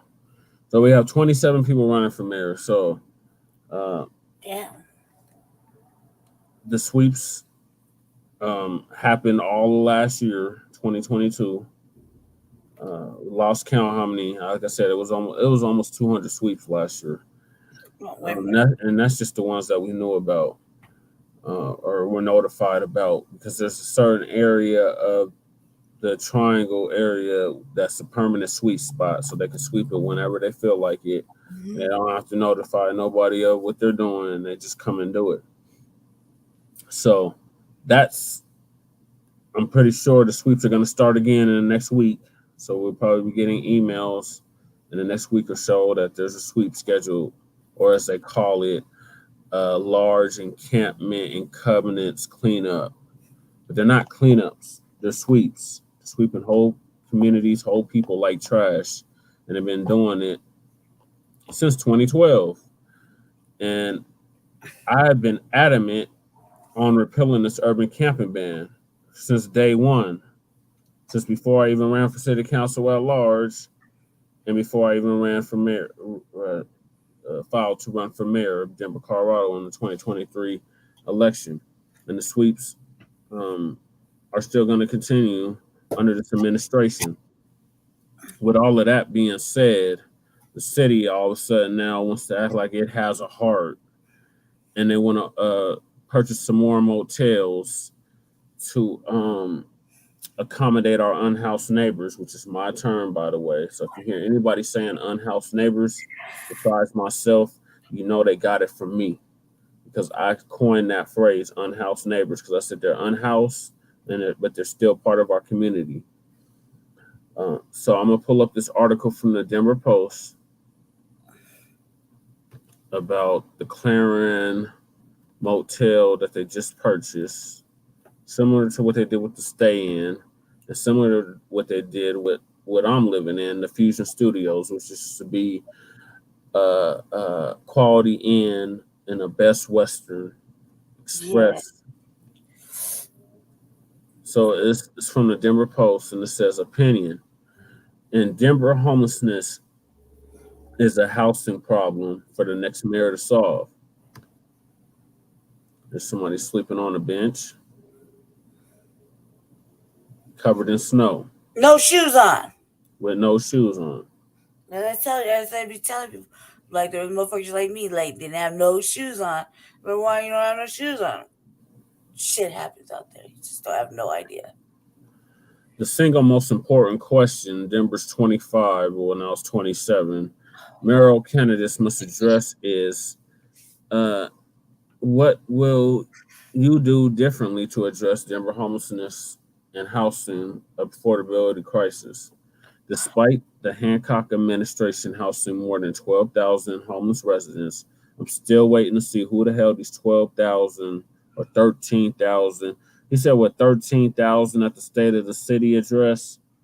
I'm still waiting to see who the hell these 13,000 people is that he supposedly housed in the last 10, 11, going on 12 years now. And that's just a drop in the bucket. We literally have that many people on the streets right now. And that's just what they're reporting. It's probably double and triple that. Anyway, too many people are one unexpected emergency away from being homeless. A job loss, medical bill, or an increase in rent can cause safe and reliable housing to vanish, and the spillover effects on the individual and the community are staggering. In their book, Homelessness is a Housing Problem, University of Washington Professor Greg Coburn and data scientist Clayton Page Aldern set out to explain the substantial variation in per capita homeless rates in major cities across the United States. Using accessible data, Coburn and Aldern tested a range of conventional beliefs about what drives the prevalence of homelessness in a given city, including mental illness, drug and alcohol use, poverty, generosity of public assistance, warm or cold weather, and low income mobility, and found variations in homelessness across cities are in fact not determined by an increase of those people residing in one city or another. Indeed, they reside in all these major cities. As the title suggests, the structural cause of homelessness is simply a shortage of affordable housing, whatever the hell affordable housing is. They really need to start saying low income or attainable or accessible housing, feasible housing, as we say here at Team Paris, and attainable and accessible. If you hear that, they got that from us. That being said, individuals' choices and people with a variety of health and economic vulnerabilities certainly contribute, and candidates must thoughtfully address that. The opioid crisis and daily amounts of fentanyl have also played a role in nearly doubling the number of people living on the streets. Coburn and Aldern found that regional variation in rates of homelessness can be explained by the cost of availability of housing. Housing market conditions explain why Seattle has 4 times the per capita homelessness of Cincinnati. Housing market conditions explain why high poverty cities like Detroit and Cleveland have low rates of homelessness. Housing market conditions also explain why some growing cities like Charlotte, North Carolina, are not characterized by the levels of homelessness that coastal boom towns like Boston, Seattle, Portland, and San Francisco are. Denverites experiencing homelessness and those on the brink or simply struggling to make ends meet need a greater supply of affordable housing. Keep saying that, damn affordable housing. Mm-hmm. The issue is not unique to Denver. 80% of Coloradians live in a county with an aggregate housing supply shortage. Denver is pointed in the right direction. How? Mayor Michael Hancock's administration has fostered a housing with services approach to homelessness. Denver's strategic investments include building emergency and permanent housing stock, while also addressing the inflow and outflow of vulnerable people to mitigate against the risk. Denver has also launched the Denver Basic Income Project pilot program, which we've touched on here on Front Line Blacc News and the Revolutionary Agenda, to provide financial assistance for a year to a small group of homeless people and families to make sure they don't fall back into homelessness. No, it only applies to women and people that identify differently. But there is much more to do. In order to address homelessness and housing affordability, our next mayor must take the baton and move Denver forward, innovate, and not be afraid to fail.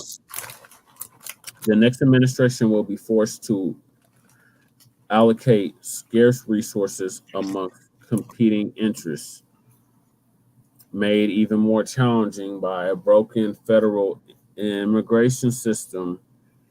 As a broken federal immigration system is sending thousands more unhoused people to Denver. It's time to set out wildly audacious goals to substantially increase and promote a portfolio of affordable housing options. Oh God. Creating affordable housing, whatever that is the single most effective strategy for reducing our homeless population. Colorado voters voted recently approved Proposition 123, dedicating $300 million a year to affordable housing projects. Denver voters may have an appetite to do more if the next mayor can make a persuasive case. Denver's next mayor should also offer bold solutions aimed at the inflow of homeless people and the stabilization of those teetering on the brink. What prevention programs are working and not working, and what new ideas can they bring to the table? We must effectively address drug intervention on our streets and improve our investments in supportive services, and continue to think outside the box.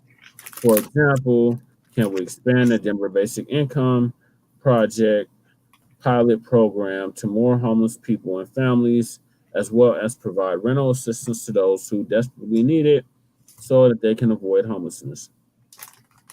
And what ideas do these now 27 candidates have to both incentivize the private market as well as get out of their way so they can build more housing less expensively? With regulatory constraints such as building codes, zoning restrictions, lengthy permitting processes, and highly paid labor make these developments too expensive or too time consuming. With tax subsidies or credits might further spur more affordable housing projects. The candidate that provides the most inspiring and compelling platform will be Denver's next mayor. Who wrote this shit? Who wrote this? Doug feeds. What is his last name? Fried Dash. How's it spelled? Can you scroll up to the top? I'm reading it. I'm reading it right now. It's right here. I have it highlighted right here. This is the guy that wrote it. He grew up in Denver as a partner with the law firm Brownstein, Hyatt, Farber, and Shirk. He is a former chief of staff for Governor John Hickenlooper. Oh, man, really, dude? Hickenlooper had the failed plan to end homelessness, 10-year plan to end homelessness, and you had the audacity to write this article talking about whoever has the most bold ideas about ending our affordable housing crisis will be the next mayor. Compelling and inspiring, compelling platform will be the next mayor. And dude, the dude that you worked under couldn't even end homelessness in 10 years. Talking about, we need to end homelessness in 10 years. I have a plan to end homelessness in 10 years. Then it turned to the Damar Road home, which went nowhere. Then it turned into something else that Hancock turned it into. And now it's Host. So come on, man. We don't need no more 5-10-year failed plans. But what are your thoughts, Lady Tay? I was going to read this other article, but what are your thoughts on this? The audacity, man. Like, all right, check it out. Like, first of all, a third of this fucking article is like We got a troll. We got a troll. Third of this motherfucking article is like our shit. Mm-hmm. Directly our shit. Yep. Okay? That's off top. Secondly, compelling fucking platform. The fuck you talking about? Oh, let me calm down. What are you talking about, sir? I'm about to cuss him and anything. What are you talking about, sir? All right. I think if anybody has the most compelling platform or argument about this, is the actual ones that have the most lived experience with the said subject currently. Right. Okay? The only ones. Right. So based off of this, I should be the next mayor, period. Okay? Like actual on the street. Case in point, let's just show one thing real quick. Let's just show one thing real fast, right? All right. I just have to. I just have to. I can't even compose myself right now. 1 second. First of all, most compelling, what we're gonna do. Trying to that dude right there is a homeless advocate. Right? The unhoused homeless advocate. And right here is a motherfucker that lived on the street for fucking like down there their whole goddamn life. Case in point, I'll show you right now. Show you right now. Carry on, Jesse, just while I pull this up for a second. Let me say this. Let me pull it up. Yeah, so based off of that, I should be the next mayor, period. Well, what kind of plans? They're very late. First of all, in the Paris mayoral fucking I don't even know what you got. How to call it the textbook because it's heading in that direction. Alright, like really heavy with the pages are drafting up. There's a lot of good fucking plan. A lot of good ideas. Not just one plan, several different plans. Why would I? First of all, I personally feel like we can't really say too much about it because people will steal it and run off. Like when we said incentivized programs. Now look, there you go. Yes, exactly, Rivera. That's exactly it. He said, so basically, if you had the staff that they have, you could easily win. Exactly. I think that too, after this little thing, what independents don't have is an independent PAC. Mm-hmm. And I think that after this little run, after this election is over, depending on how it goes, whatever, we want to win, of course. We're in this competitive, angry moment right now. Right. Of course we want to win. But after that, we should create, meaning Team Paris, create an independent PAC. like the Democrats and Republicans have, for Black independence, because should be independent. To actually run and be able to compete. Because what's happening now is like it's really unfair. Like the fair elections thing, you know, I'm really sick, like really sick for 2 days, to where I can't do my little daily PSA like I've been wanting to do. But excuse me, it's been working. There's been some donations coming in.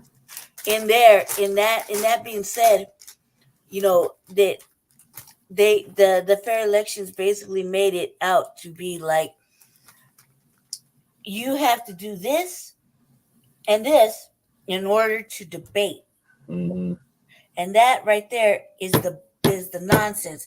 First of all, there shouldn't be this goddamn many people in the race. Right. Because it's not even remotely, like, what is there, like maybe what 5%, 10% breaks down the chances that each person might have, right? But if you let the news and the media tell you, they've already sort of chose their front runner. You know what I mean? I'm over here just pointing outside and looking at my shit. They're over there chose who they think is the front runners and who have name recognition. But if you go outside, nobody knows who the fuck these people are. Right. Nobody does. But they know who the hell I am. You know what I mean? So at that being said, it's like, it's bullshit. It's bullshit. You know what I mean? But they'll feed you whatever fucking line of garbage you want to be fed, and you'll accept it and eat it and fucking vote for whatever the fucking direction they want you to go in. So regardless of the outcome, we pray for the best. Regardless of our hard work and efforts, regardless of our outcome, I think that we should create an independent PAC like everybody else has. Except really independent PAC, and then get everybody to jump on board with that, because how are the Democrats going to fund the Republicans one year and the Republicans fund the Democrats another year, and then nobody talks about it, but that's really what's going on. You know? And if you're not with the development, you're not a viable motherfucker anyway. They're not even going to talk about it. You got to be a bought and paid for pretty little duck and be with the rapid gentrification and ethnic cleansing of our fucking city. In other words, you got to continue business as usual. Right. Or you're not important or worthy enough to mention, because that's what the media is not saying, right? That like people like Team Paris, like a couple other very interesting people that actually are grassroots, that are running in this race, are not being said, is that, you know, they can't be bossed or bought. Right. And with this new development, the fucking city of Denver is a concrete jungle, real hostile. Okay. So, you know, if you're not with that development of these fraudulent apartments that are meant to be built for unhoused people, you know, you're not worthy to be mentioned. Oh, but they are mentioning us. Let me pull this article up real quick. The viewers to see this real quick. I think they only mentioned you. Probably only mentioned you, especially because this last week, as I pointed out in the PSA, last week we've been going stupid hard. And I got to get to the hotel, but this article came from the 303 magazine, and it says, meet 4 social justice advocates running for Denver mayor. After 12 years in office, Denver Mayor Michael Hancock is nearing his term limit. As of early January, over 20 candidates have announced a bid for the 2023 Denver mayoral election. Ready for the shakeup in city leadership, candidates range from government officials, business leaders, and grassroots activists. The Denver mayor's office oversees every aspect of what it takes to manage, grow, and protect the city, with over 715,000 residents. Complete with managing a multi-billion-dollar budget, candidates need to have sound platforms for issues at center of voter concerns such as housing, economic justice, and public safety.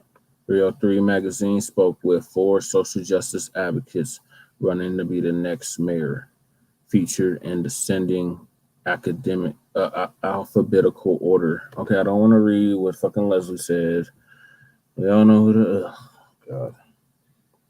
I'm just gonna skip to my part. So here I am. That's me. Jesse Paris is a Denver activist known for organizing around homelessness and Black liberation. During his last semester at Metro State University in 2012, Jesse lost housing, and at the same time, Denver enacted the urban camping ban. After several traumatic experiences, Jesse Paris began to get involved with organizations dedicated to addressing homelessness in Denver. He has been heavily involved in the city's grassroots activism community ever since. Background: a leader within Denver Homeless Out Loud. Worked on several Denver ballot initiatives, including the Right to Survive and the successful Green Roof Initiative.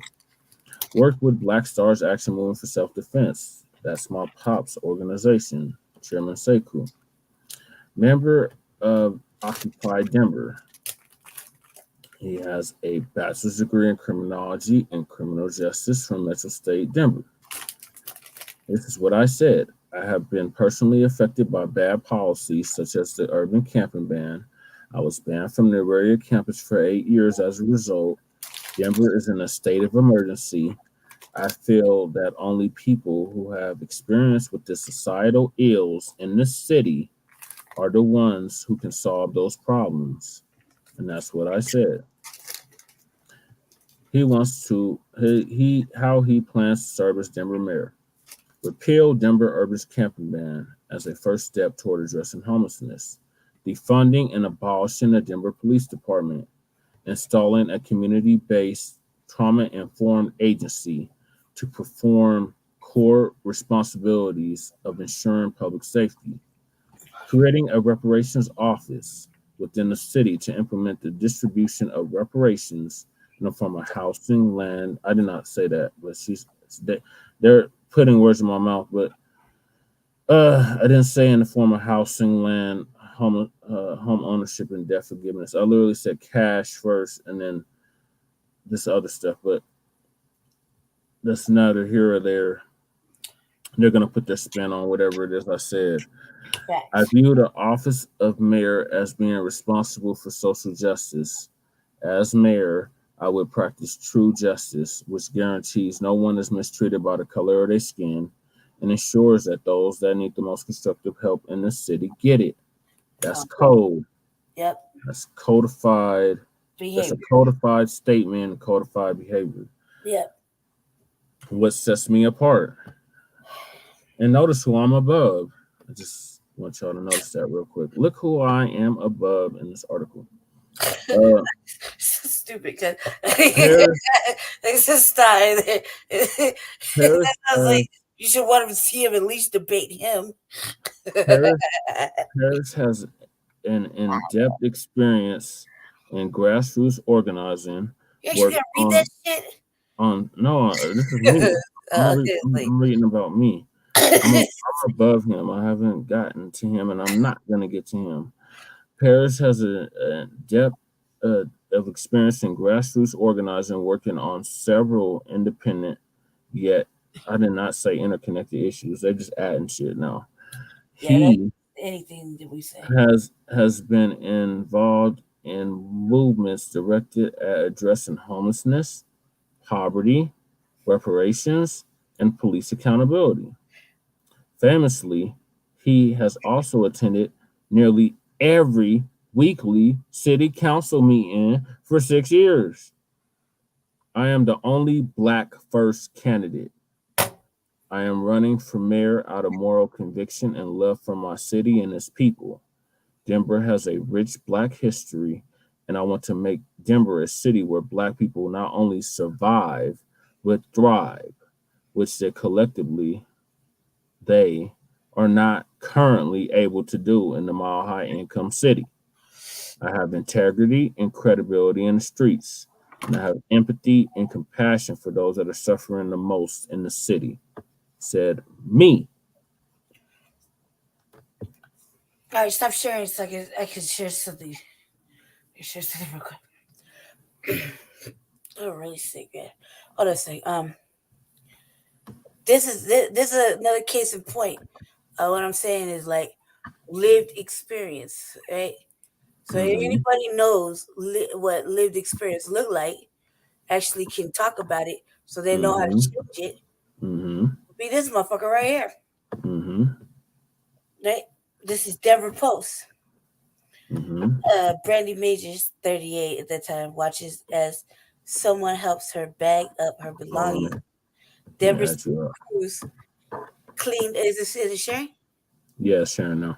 Okay, so this is that's me on the street as they bag up my shit to crush it.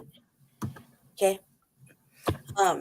38 watches as someone helps her bag up her belongings as Denver City Crews clean up a homeless encampment where she was staying on Monday, October 29th, 2018, Denver. He goes into some little personal family stuff, right? That I don't feel like taking.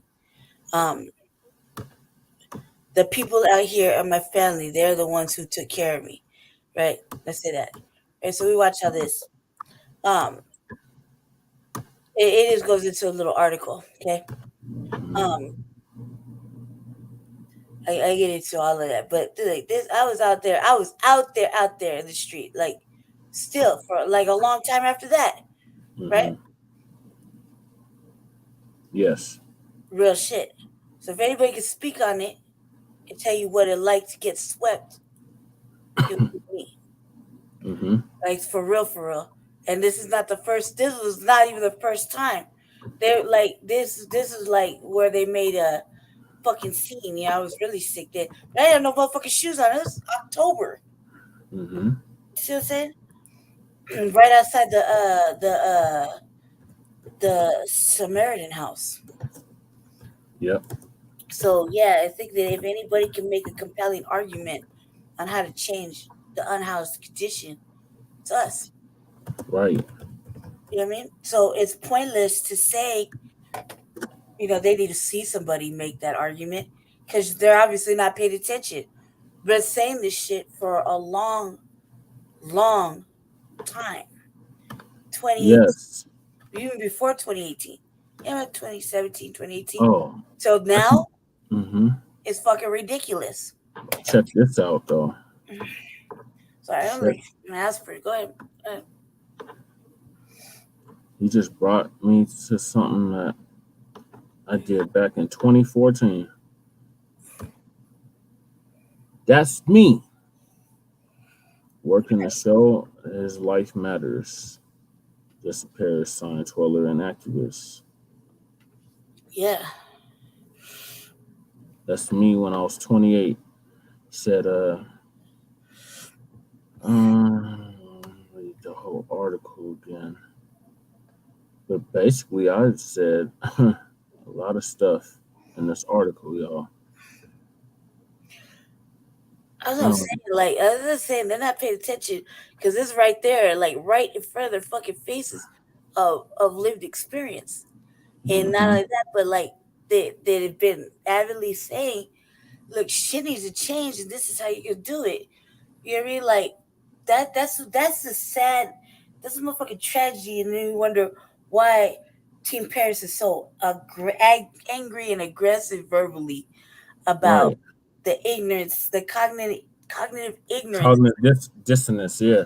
Yeah, that's ignorance Team because Paris didn't just start doing this shit. Like Team Paris been doing this shit for a decade.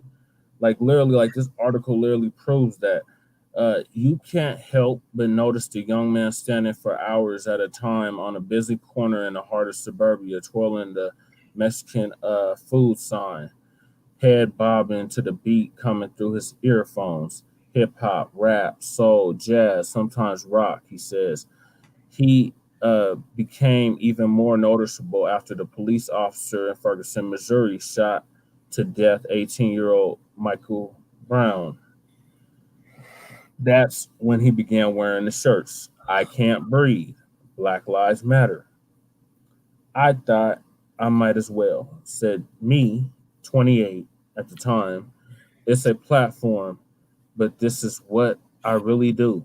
I'm really involved in the liberation of my people.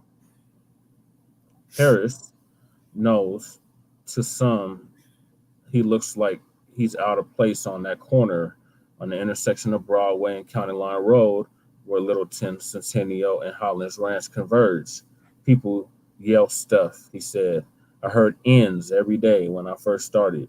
Cardo always likes to portray this image that is progressive and liberal, but that's not the case.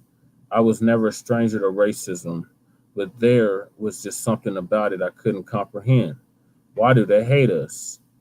Unlike some people he knows, he's earning his keep on that corner, not begging for it. I want people to know you can't judge a book by its cover until you open it and read the pages, he said. I don't want to see, I don't want them to see a hoodlum, a street thug. I want them to see a driven young man who is educated. I'm unboxable. And then I said, I'm not homeless. I'm in transition. Tonight, I'm staying with my grandparents, she said. It's just a temporary thing. If I'm not staying there, I'm staying in a motel. His story is all too typical. His father was never in the picture, and his mother was just 15 when he was born. She bounced from place to place, job to job. I got in the gangs, he admits. I didn't have a father, so I looked to the streets for that father figure. I was a wayward child, and my mom was always working 2 or 3 jobs. And there was a gang that always had my back. Despite the odds, he says he did well in school. He loved to read, loved science, wanted to be a weatherman. It proved to be a curse. In America in general, if you're smart, intelligent, it's frowned upon, he said. Meaning I said, it's not celebrated like it should be. And if you're black, they say you're not black enough. I tell people that just because we're this, it doesn't mean we have to be dumb. He graduated from West High, but soon found himself adrift. If I was still trying to find myself, but I knew I didn't want to be another statistic, he said. I was always told I was going to be better than the statistics, but I ended up going the statistic route. Urban Peak, a homeless shelter for youth, came to his aid. He got an apartment and earned a degree at Metro State University in 2012, becoming the first person in his family to graduate from high school and college. I'm in college trying to go to school, he said, but as soon as I got out, trouble came knocking. It just came. It didn't matter where I go. I'm still identified as a gang member. And in reality, there's no way of getting out of it. That's really hurting the black community. Black family members get on different sides of the spectrum, so they can't just get along. Although he still has some demons to battle, he shows up on that corner every day and every hour he's scheduled and has for the last 8 months. It's a terrible job, said Saul Sierra, owner of Mi Casino and Paris's boss. They're out there in the elements. It's tough. People do that job are not your regular everyday people. Often they do have issues that comes with the territory. On his days off, Paris is an advocate for Denver Homeless Out Loud and campaigns for Chairman Sekou, an independent running for Denver mayor.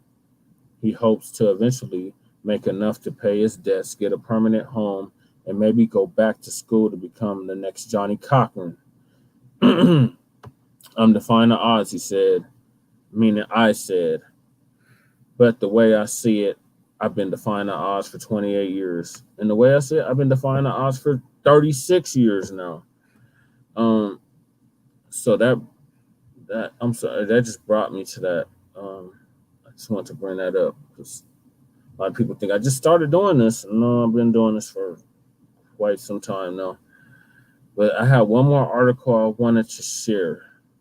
And That's what that I'm is saying. Like, I'm like, well, go ahead and pull that up. But that's what I'm saying. Like, I was talking about the next person and like they and it's city council too.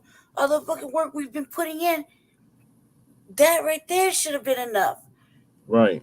All this stuff that everybody's saying now, and man, I'm just shouldn't be petty about this, but you stole it from us. Right. You know you do. You know you You did know you're because stealing.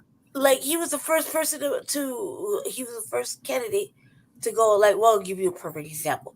First candidate to go on the Jeff Bard show, right? Mm-hmm. And after that, little by little, motherfuckers been stealing our stuff. I put it on the website, right? I put some information on a lot of fucking information on the website, and little by little, shit gets stolen. When Jesse read that some of the stuff that we put together that first time we went on the Jeff Hart show, all of a sudden now you hear incentivized programs. Yeah. Everything everything you're seeing on the news Mm-hmm. came from the creative fucking brain of Team Paris. Right. That's the force working, which is a fucking goddamn shame because now we got to work extra goddamn hard. And you don't believe me? Do your research. Right. You don't believe anything I'm saying, right? Do your research. Go to the website. Watch the first motherfucking episode, or the first one. Not the first one, but the first one for this campaign. Yeah, the one in It's like May. the middle one, right? The one in May, because I was on there twice. The one in May, and then Yeah. the other one in August. Right. So the middle one, I got it in set to 3. The one for like 2019 at this time. Right. So the middle one on the website.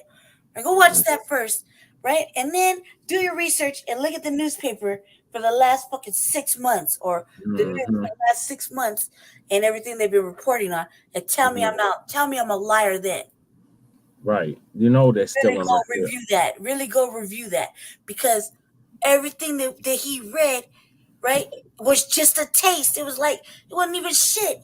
It was nothing that we put out like. It was nothing like we put out like right now, like this right here. This is like this Team Paris right here. Lately, right? I don't even think this is a new one. Here's one I have that's like. I don't even think this is the latest one. What else? Let me find. Give me a second, because I'm at my house now. Like, give me 1 second. Did I put it? It was like so fucking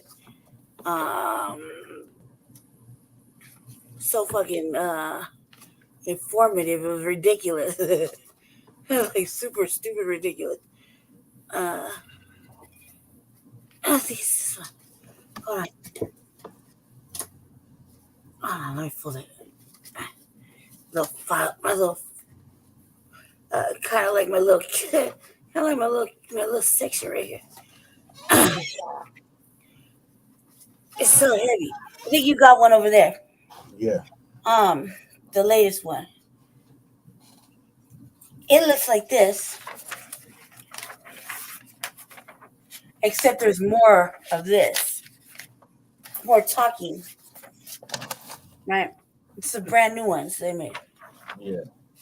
Right? The brand new ones. Right? That they made. It's like there's so much fucking information on it. It's ridiculous. Like, yeah, hold it up. Is that the one? Let me see. Hold it up. It looks like little words. Like, it came with the green ones. Oh. And I looked at it. I was like, I need to figure out this font. You got like 3 different flyers, right? Yeah. Because we got the new inclusive ones. Right? The inclusivity one. That's for the non-blacks. You're talking about this one. The blue ones that came with that. You talking about the ones that have the different color letters.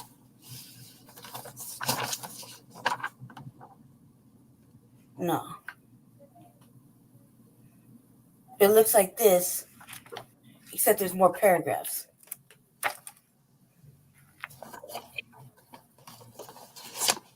I don't know. I have 3 different flyers.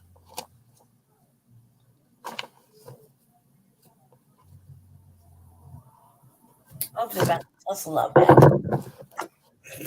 Oh, you're talking about this one. Bam. Yeah. Something like that, yeah. That's actually 4 different flyers. So yeah, 4 different flyers, y'all. Yeah, because I keep adjusting it. I keep adjusting them because part 2 of Team Paris is like really hard, over here. I'm doing a lot. Okay, so it's after 2 a.m., Lady Che. Yeah. Either way. So we're making these little adjustments. You know what I mean? So yeah, I forgot where I was going with that right there. I got distracted looking for that. I was actually trying to work. Show was actually saying that what that article was saying, like we already have that stuff on our flyers. So Yeah, literally been stealing our stuff. Literally, yeah, I've been stealing our shit. Like seriously, because we had fucking actual plans. That's why I haven't put any of the work that I've been working on, like the plan, a lot of things on. I haven't put it on the website because you're like the motherfuckers like still our intellectual property. Mm-hmm. No, enough is enough. I watch people do it. I watched Terrence do it for months, mm-hmm. and then I heard Lisa do it. Oh, you're talking about this one? Yeah, that one. That's exactly one. That's the latest one I made. Look how much information is on there. Yeah, it's a lot. You see what I'm saying? That's some hard ass fucking work I put in. Mm-hmm. That's serious work. It didn't just take like 10 minutes to do. Mm-mm. I put in some serious work right there to educate, to express what kind of shit we're on. Right. You know? So for somebody to write a fucking opinionated article, hey man, you're slow on the uptake. The black grassroots right here, put in the work. Mm-hmm. Been putting in the work. Almost disgusted that we even have to have this discussion that you're that slow, you're on the uptake. It's that slow. The boat passed you, cuz you're that slow on. We've been doing it. That's what I said. That's what I've been saying. Like you should want to see just the debate. Right. That you should want to see that you should because you put in the fucking work. Right. I know. It takes 2 people to run 1 man. Okay. So I know.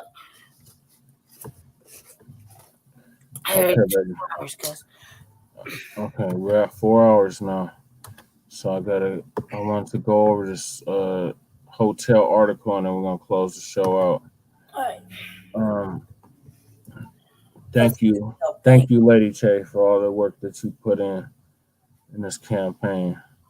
Let's go. Denver Clarion Hotel.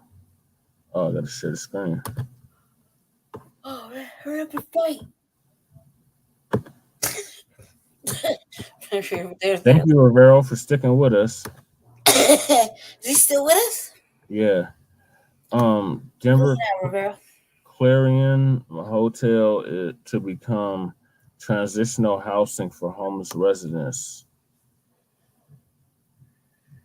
So that's what it looks like. It's right off of 48th on the other side of I-25. I used to pass this every day on my way to work when I worked for that shady ass moving company, Special Ops, moving and storage. The horseshoe-shaped Clarion, is it Clarion or Clarion? Hotel near the Denver Coliseum in Glowville haunted John Pravinsky every time he drove by. I bet he did. I bet it did. It was a perfect place to build the next safe space for Denver's homeless. And a safe space, a safe outdoor space, that was Jerry Burton's idea. They don't never give that black veteran credit for his idea, but that was his idea because he had Jerryville. And Lady Che actually stayed there. I'd been going up and down I-25 and I-70 and dreaming. He said, wouldn't it be a nice place to be able to house people who are on the streets? After a year of negotiations, the Colorado Coalition for the Homeless had a $24 million deal just before Christmas. So they bought it for $24 million. They bought, where I live, they bought for $8 million.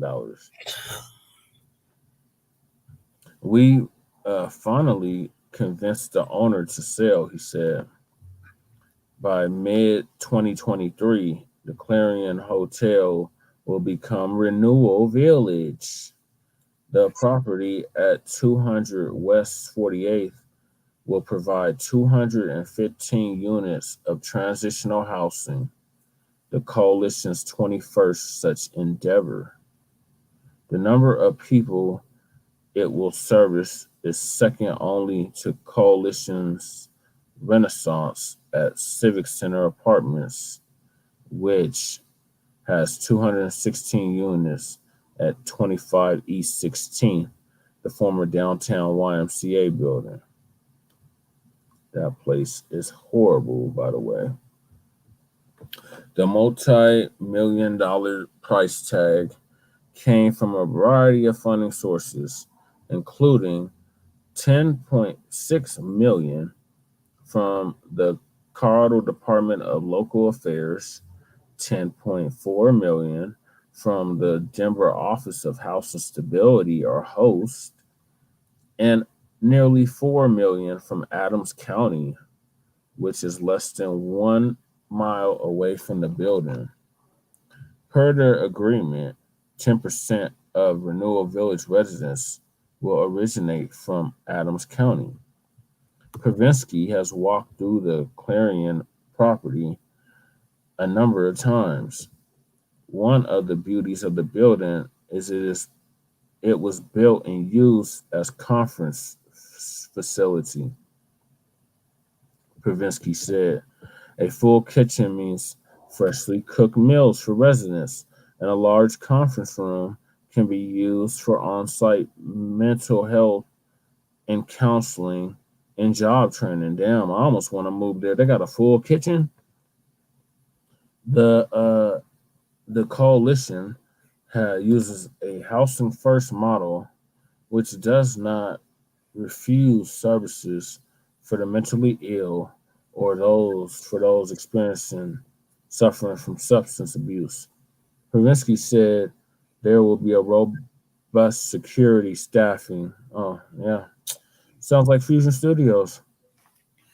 To de-escalate situations so that it doesn't create a problem. For some people, particularly elderly with chronic health conditions, providing a private room in a motel type setting is better than asking them to stay in a large congregate shelter. An October HUD report showed that homelessness is on the increase in Colorado. Of the 10,397 homeless people in the state, it's a lot more than that, but okay. Around 3,700 are chronically homeless. The report's bright spot showed that Colorado's veteran homeless population shrank. According to the Colorado Coalition Chief of Communication and They Policy just refuse to Officer stop lying. You know, like Kathy Alderman. Oh yeah, we're all familiar with Kathy Alderman. At least here at Team Paris, we're familiar with her. The acquisition of the Class B motel will likely be a capstone to Pravinsky's 38-year career. Oh yeah, because he stepped down. He retired. you know why I think it is? Because it's about to get real hot in the kitchen. the CEO of Colorado's Coalition for the Homeless. He plans to retire as soon as the 750 employee nonprofit organization. Oh, they have 750 employees. Interesting. Finds a suitable replacement to run the organization. Oh, so he's still a part of it until they find somebody to replace him. If I was that person, I wouldn't even take that job. Just since Team Paris wins, that shit's gonna be like, that's a for sure factor. Because Colorado Coalition for the Homeless is not motherfucking fraudulent motherfucking lie in itself. Just look at the building you live in, and for real, $8 million. That's what they paid for that fucking pile of shit that you can't find. Like you go, like it's fucking trashed. They have constant motherfucking problems there. You got black mold everywhere. You got fucking plumbing issues. You got motherfucking infestations religiously. The security don't even have to fucking secure shit. You know what I mean? Well, a lot of good they're gonna do. You know what I mean? Oh my god. Yeah. Man. $8 million just to buy that building that's been falling apart that you live in. They got you can't even cook it, or else the motherfucking alarm goes off. You know what I mean? You get like they didn't even come with like a hot plate or anything like that. You know what I mean? It's just a regular motherfucking studio. It's a microwave. And like for real, like I think everybody's smoking crack. Yep, they're smoking crack and meth or whatever. Fentanyl, everything. Oh shit, crazy. It's not man. Just stop the cap. Like, all right, cuz we going all day. Good all day. Like I would not take that job, man. Somebody does not take that job. And you spend all this bread to do what? To do what? This is not what I envisioned in 2019 when I ran for city council at large. And I said we need to commandeer some of these motels, hotels, and put wraparound services around them. This Fusion Studios was not what I envisioned. And then my case manager tried to keep it from me, talking about, oh, it's gonna be another 1 to 2 years before you get housed. Right. And then not only that, like every service provider don't even want to do the work. Like for real, like we can't even move around our vouchers. But yet they want to kick motherfuckers out. Like you can't really apply your voucher nowhere else. You know, and even if you do, you can't qualify to move there based on whatever. So it's a setup for fucking failure. Like if you're in your previous life before you were homeless, you had a motherfucking eviction or 1 or 2, or your credit's not up to par, or you never really had a job or whatever, and you were homeless and you fucking got an opportunity to get a voucher. You finally got the voucher, but they're still gonna look at your motherfucking rental and credit history. And whether or not you have a fucking job, it's like it's a setup. Yep. You know what I mean? Then they put you in a fucking apartment. Case in point, Brady doesn't have no heat. Look, I'm freezing over here. I'm freezing. Right? For like, it's only 27 degrees, but I'm really sick. Right? So I have a heart condition. I'm fucking cold. Look, I'm swollen. I'm cold. You know what I mean? I gave 2 years with this shit. 2 years. And I can't even fucking move my shit. Can't even move my voucher. The only thing it would have to be like what does it call it? Unreasonable accommodations or something fucking crazy like that. There's a I think I was reading on the housing website. It like you know what I mean? But it's a lot of work, and then where they gonna put me at? They'll put me in a motel or something, or send me back to the street. Really, just don't want to say it out loud. That's what'll happen. Remember, that was the options I had. So let's take this or go back outside. When in reality, they just didn't want to do the right thing by me, even though they knew they were supposed to do the right thing by me. Right. But they put you on a bridge program, they didn't even tell you. And then punished me for it. Like they never advanced me. Everybody's supposed to advance. Like everybody advances from the first floor. No, I didn't advance. Instead, they punished me, and then they you see what I'm saying? I'm the victim, but they punished the victim. Mm-hmm. You know what I mean? And then kicked the victim out, or gave the victim like two options. I was victim, but they gave me the option of you're gonna have to switch providers or go back outside. There you have it. You know what I mean? They in between a rock and a hard place. Right. So then when I came over here, now I don't have that problem, but came over here, it was infested. And it still had no heat. And you can't even get in my motherfucking, you couldn't. Remember by the time I got fucking home the other day, I couldn't even pull up on the sidewalk. Literally had to walk my shit over ice. And then like drive real slow over it, but it was all iced up. You couldn't even get in my building. Like my building, there's no shoveled anything. The only thing that was dry was whatever was under the landing, the stairs, right? But you have to get to that part. You know? Right.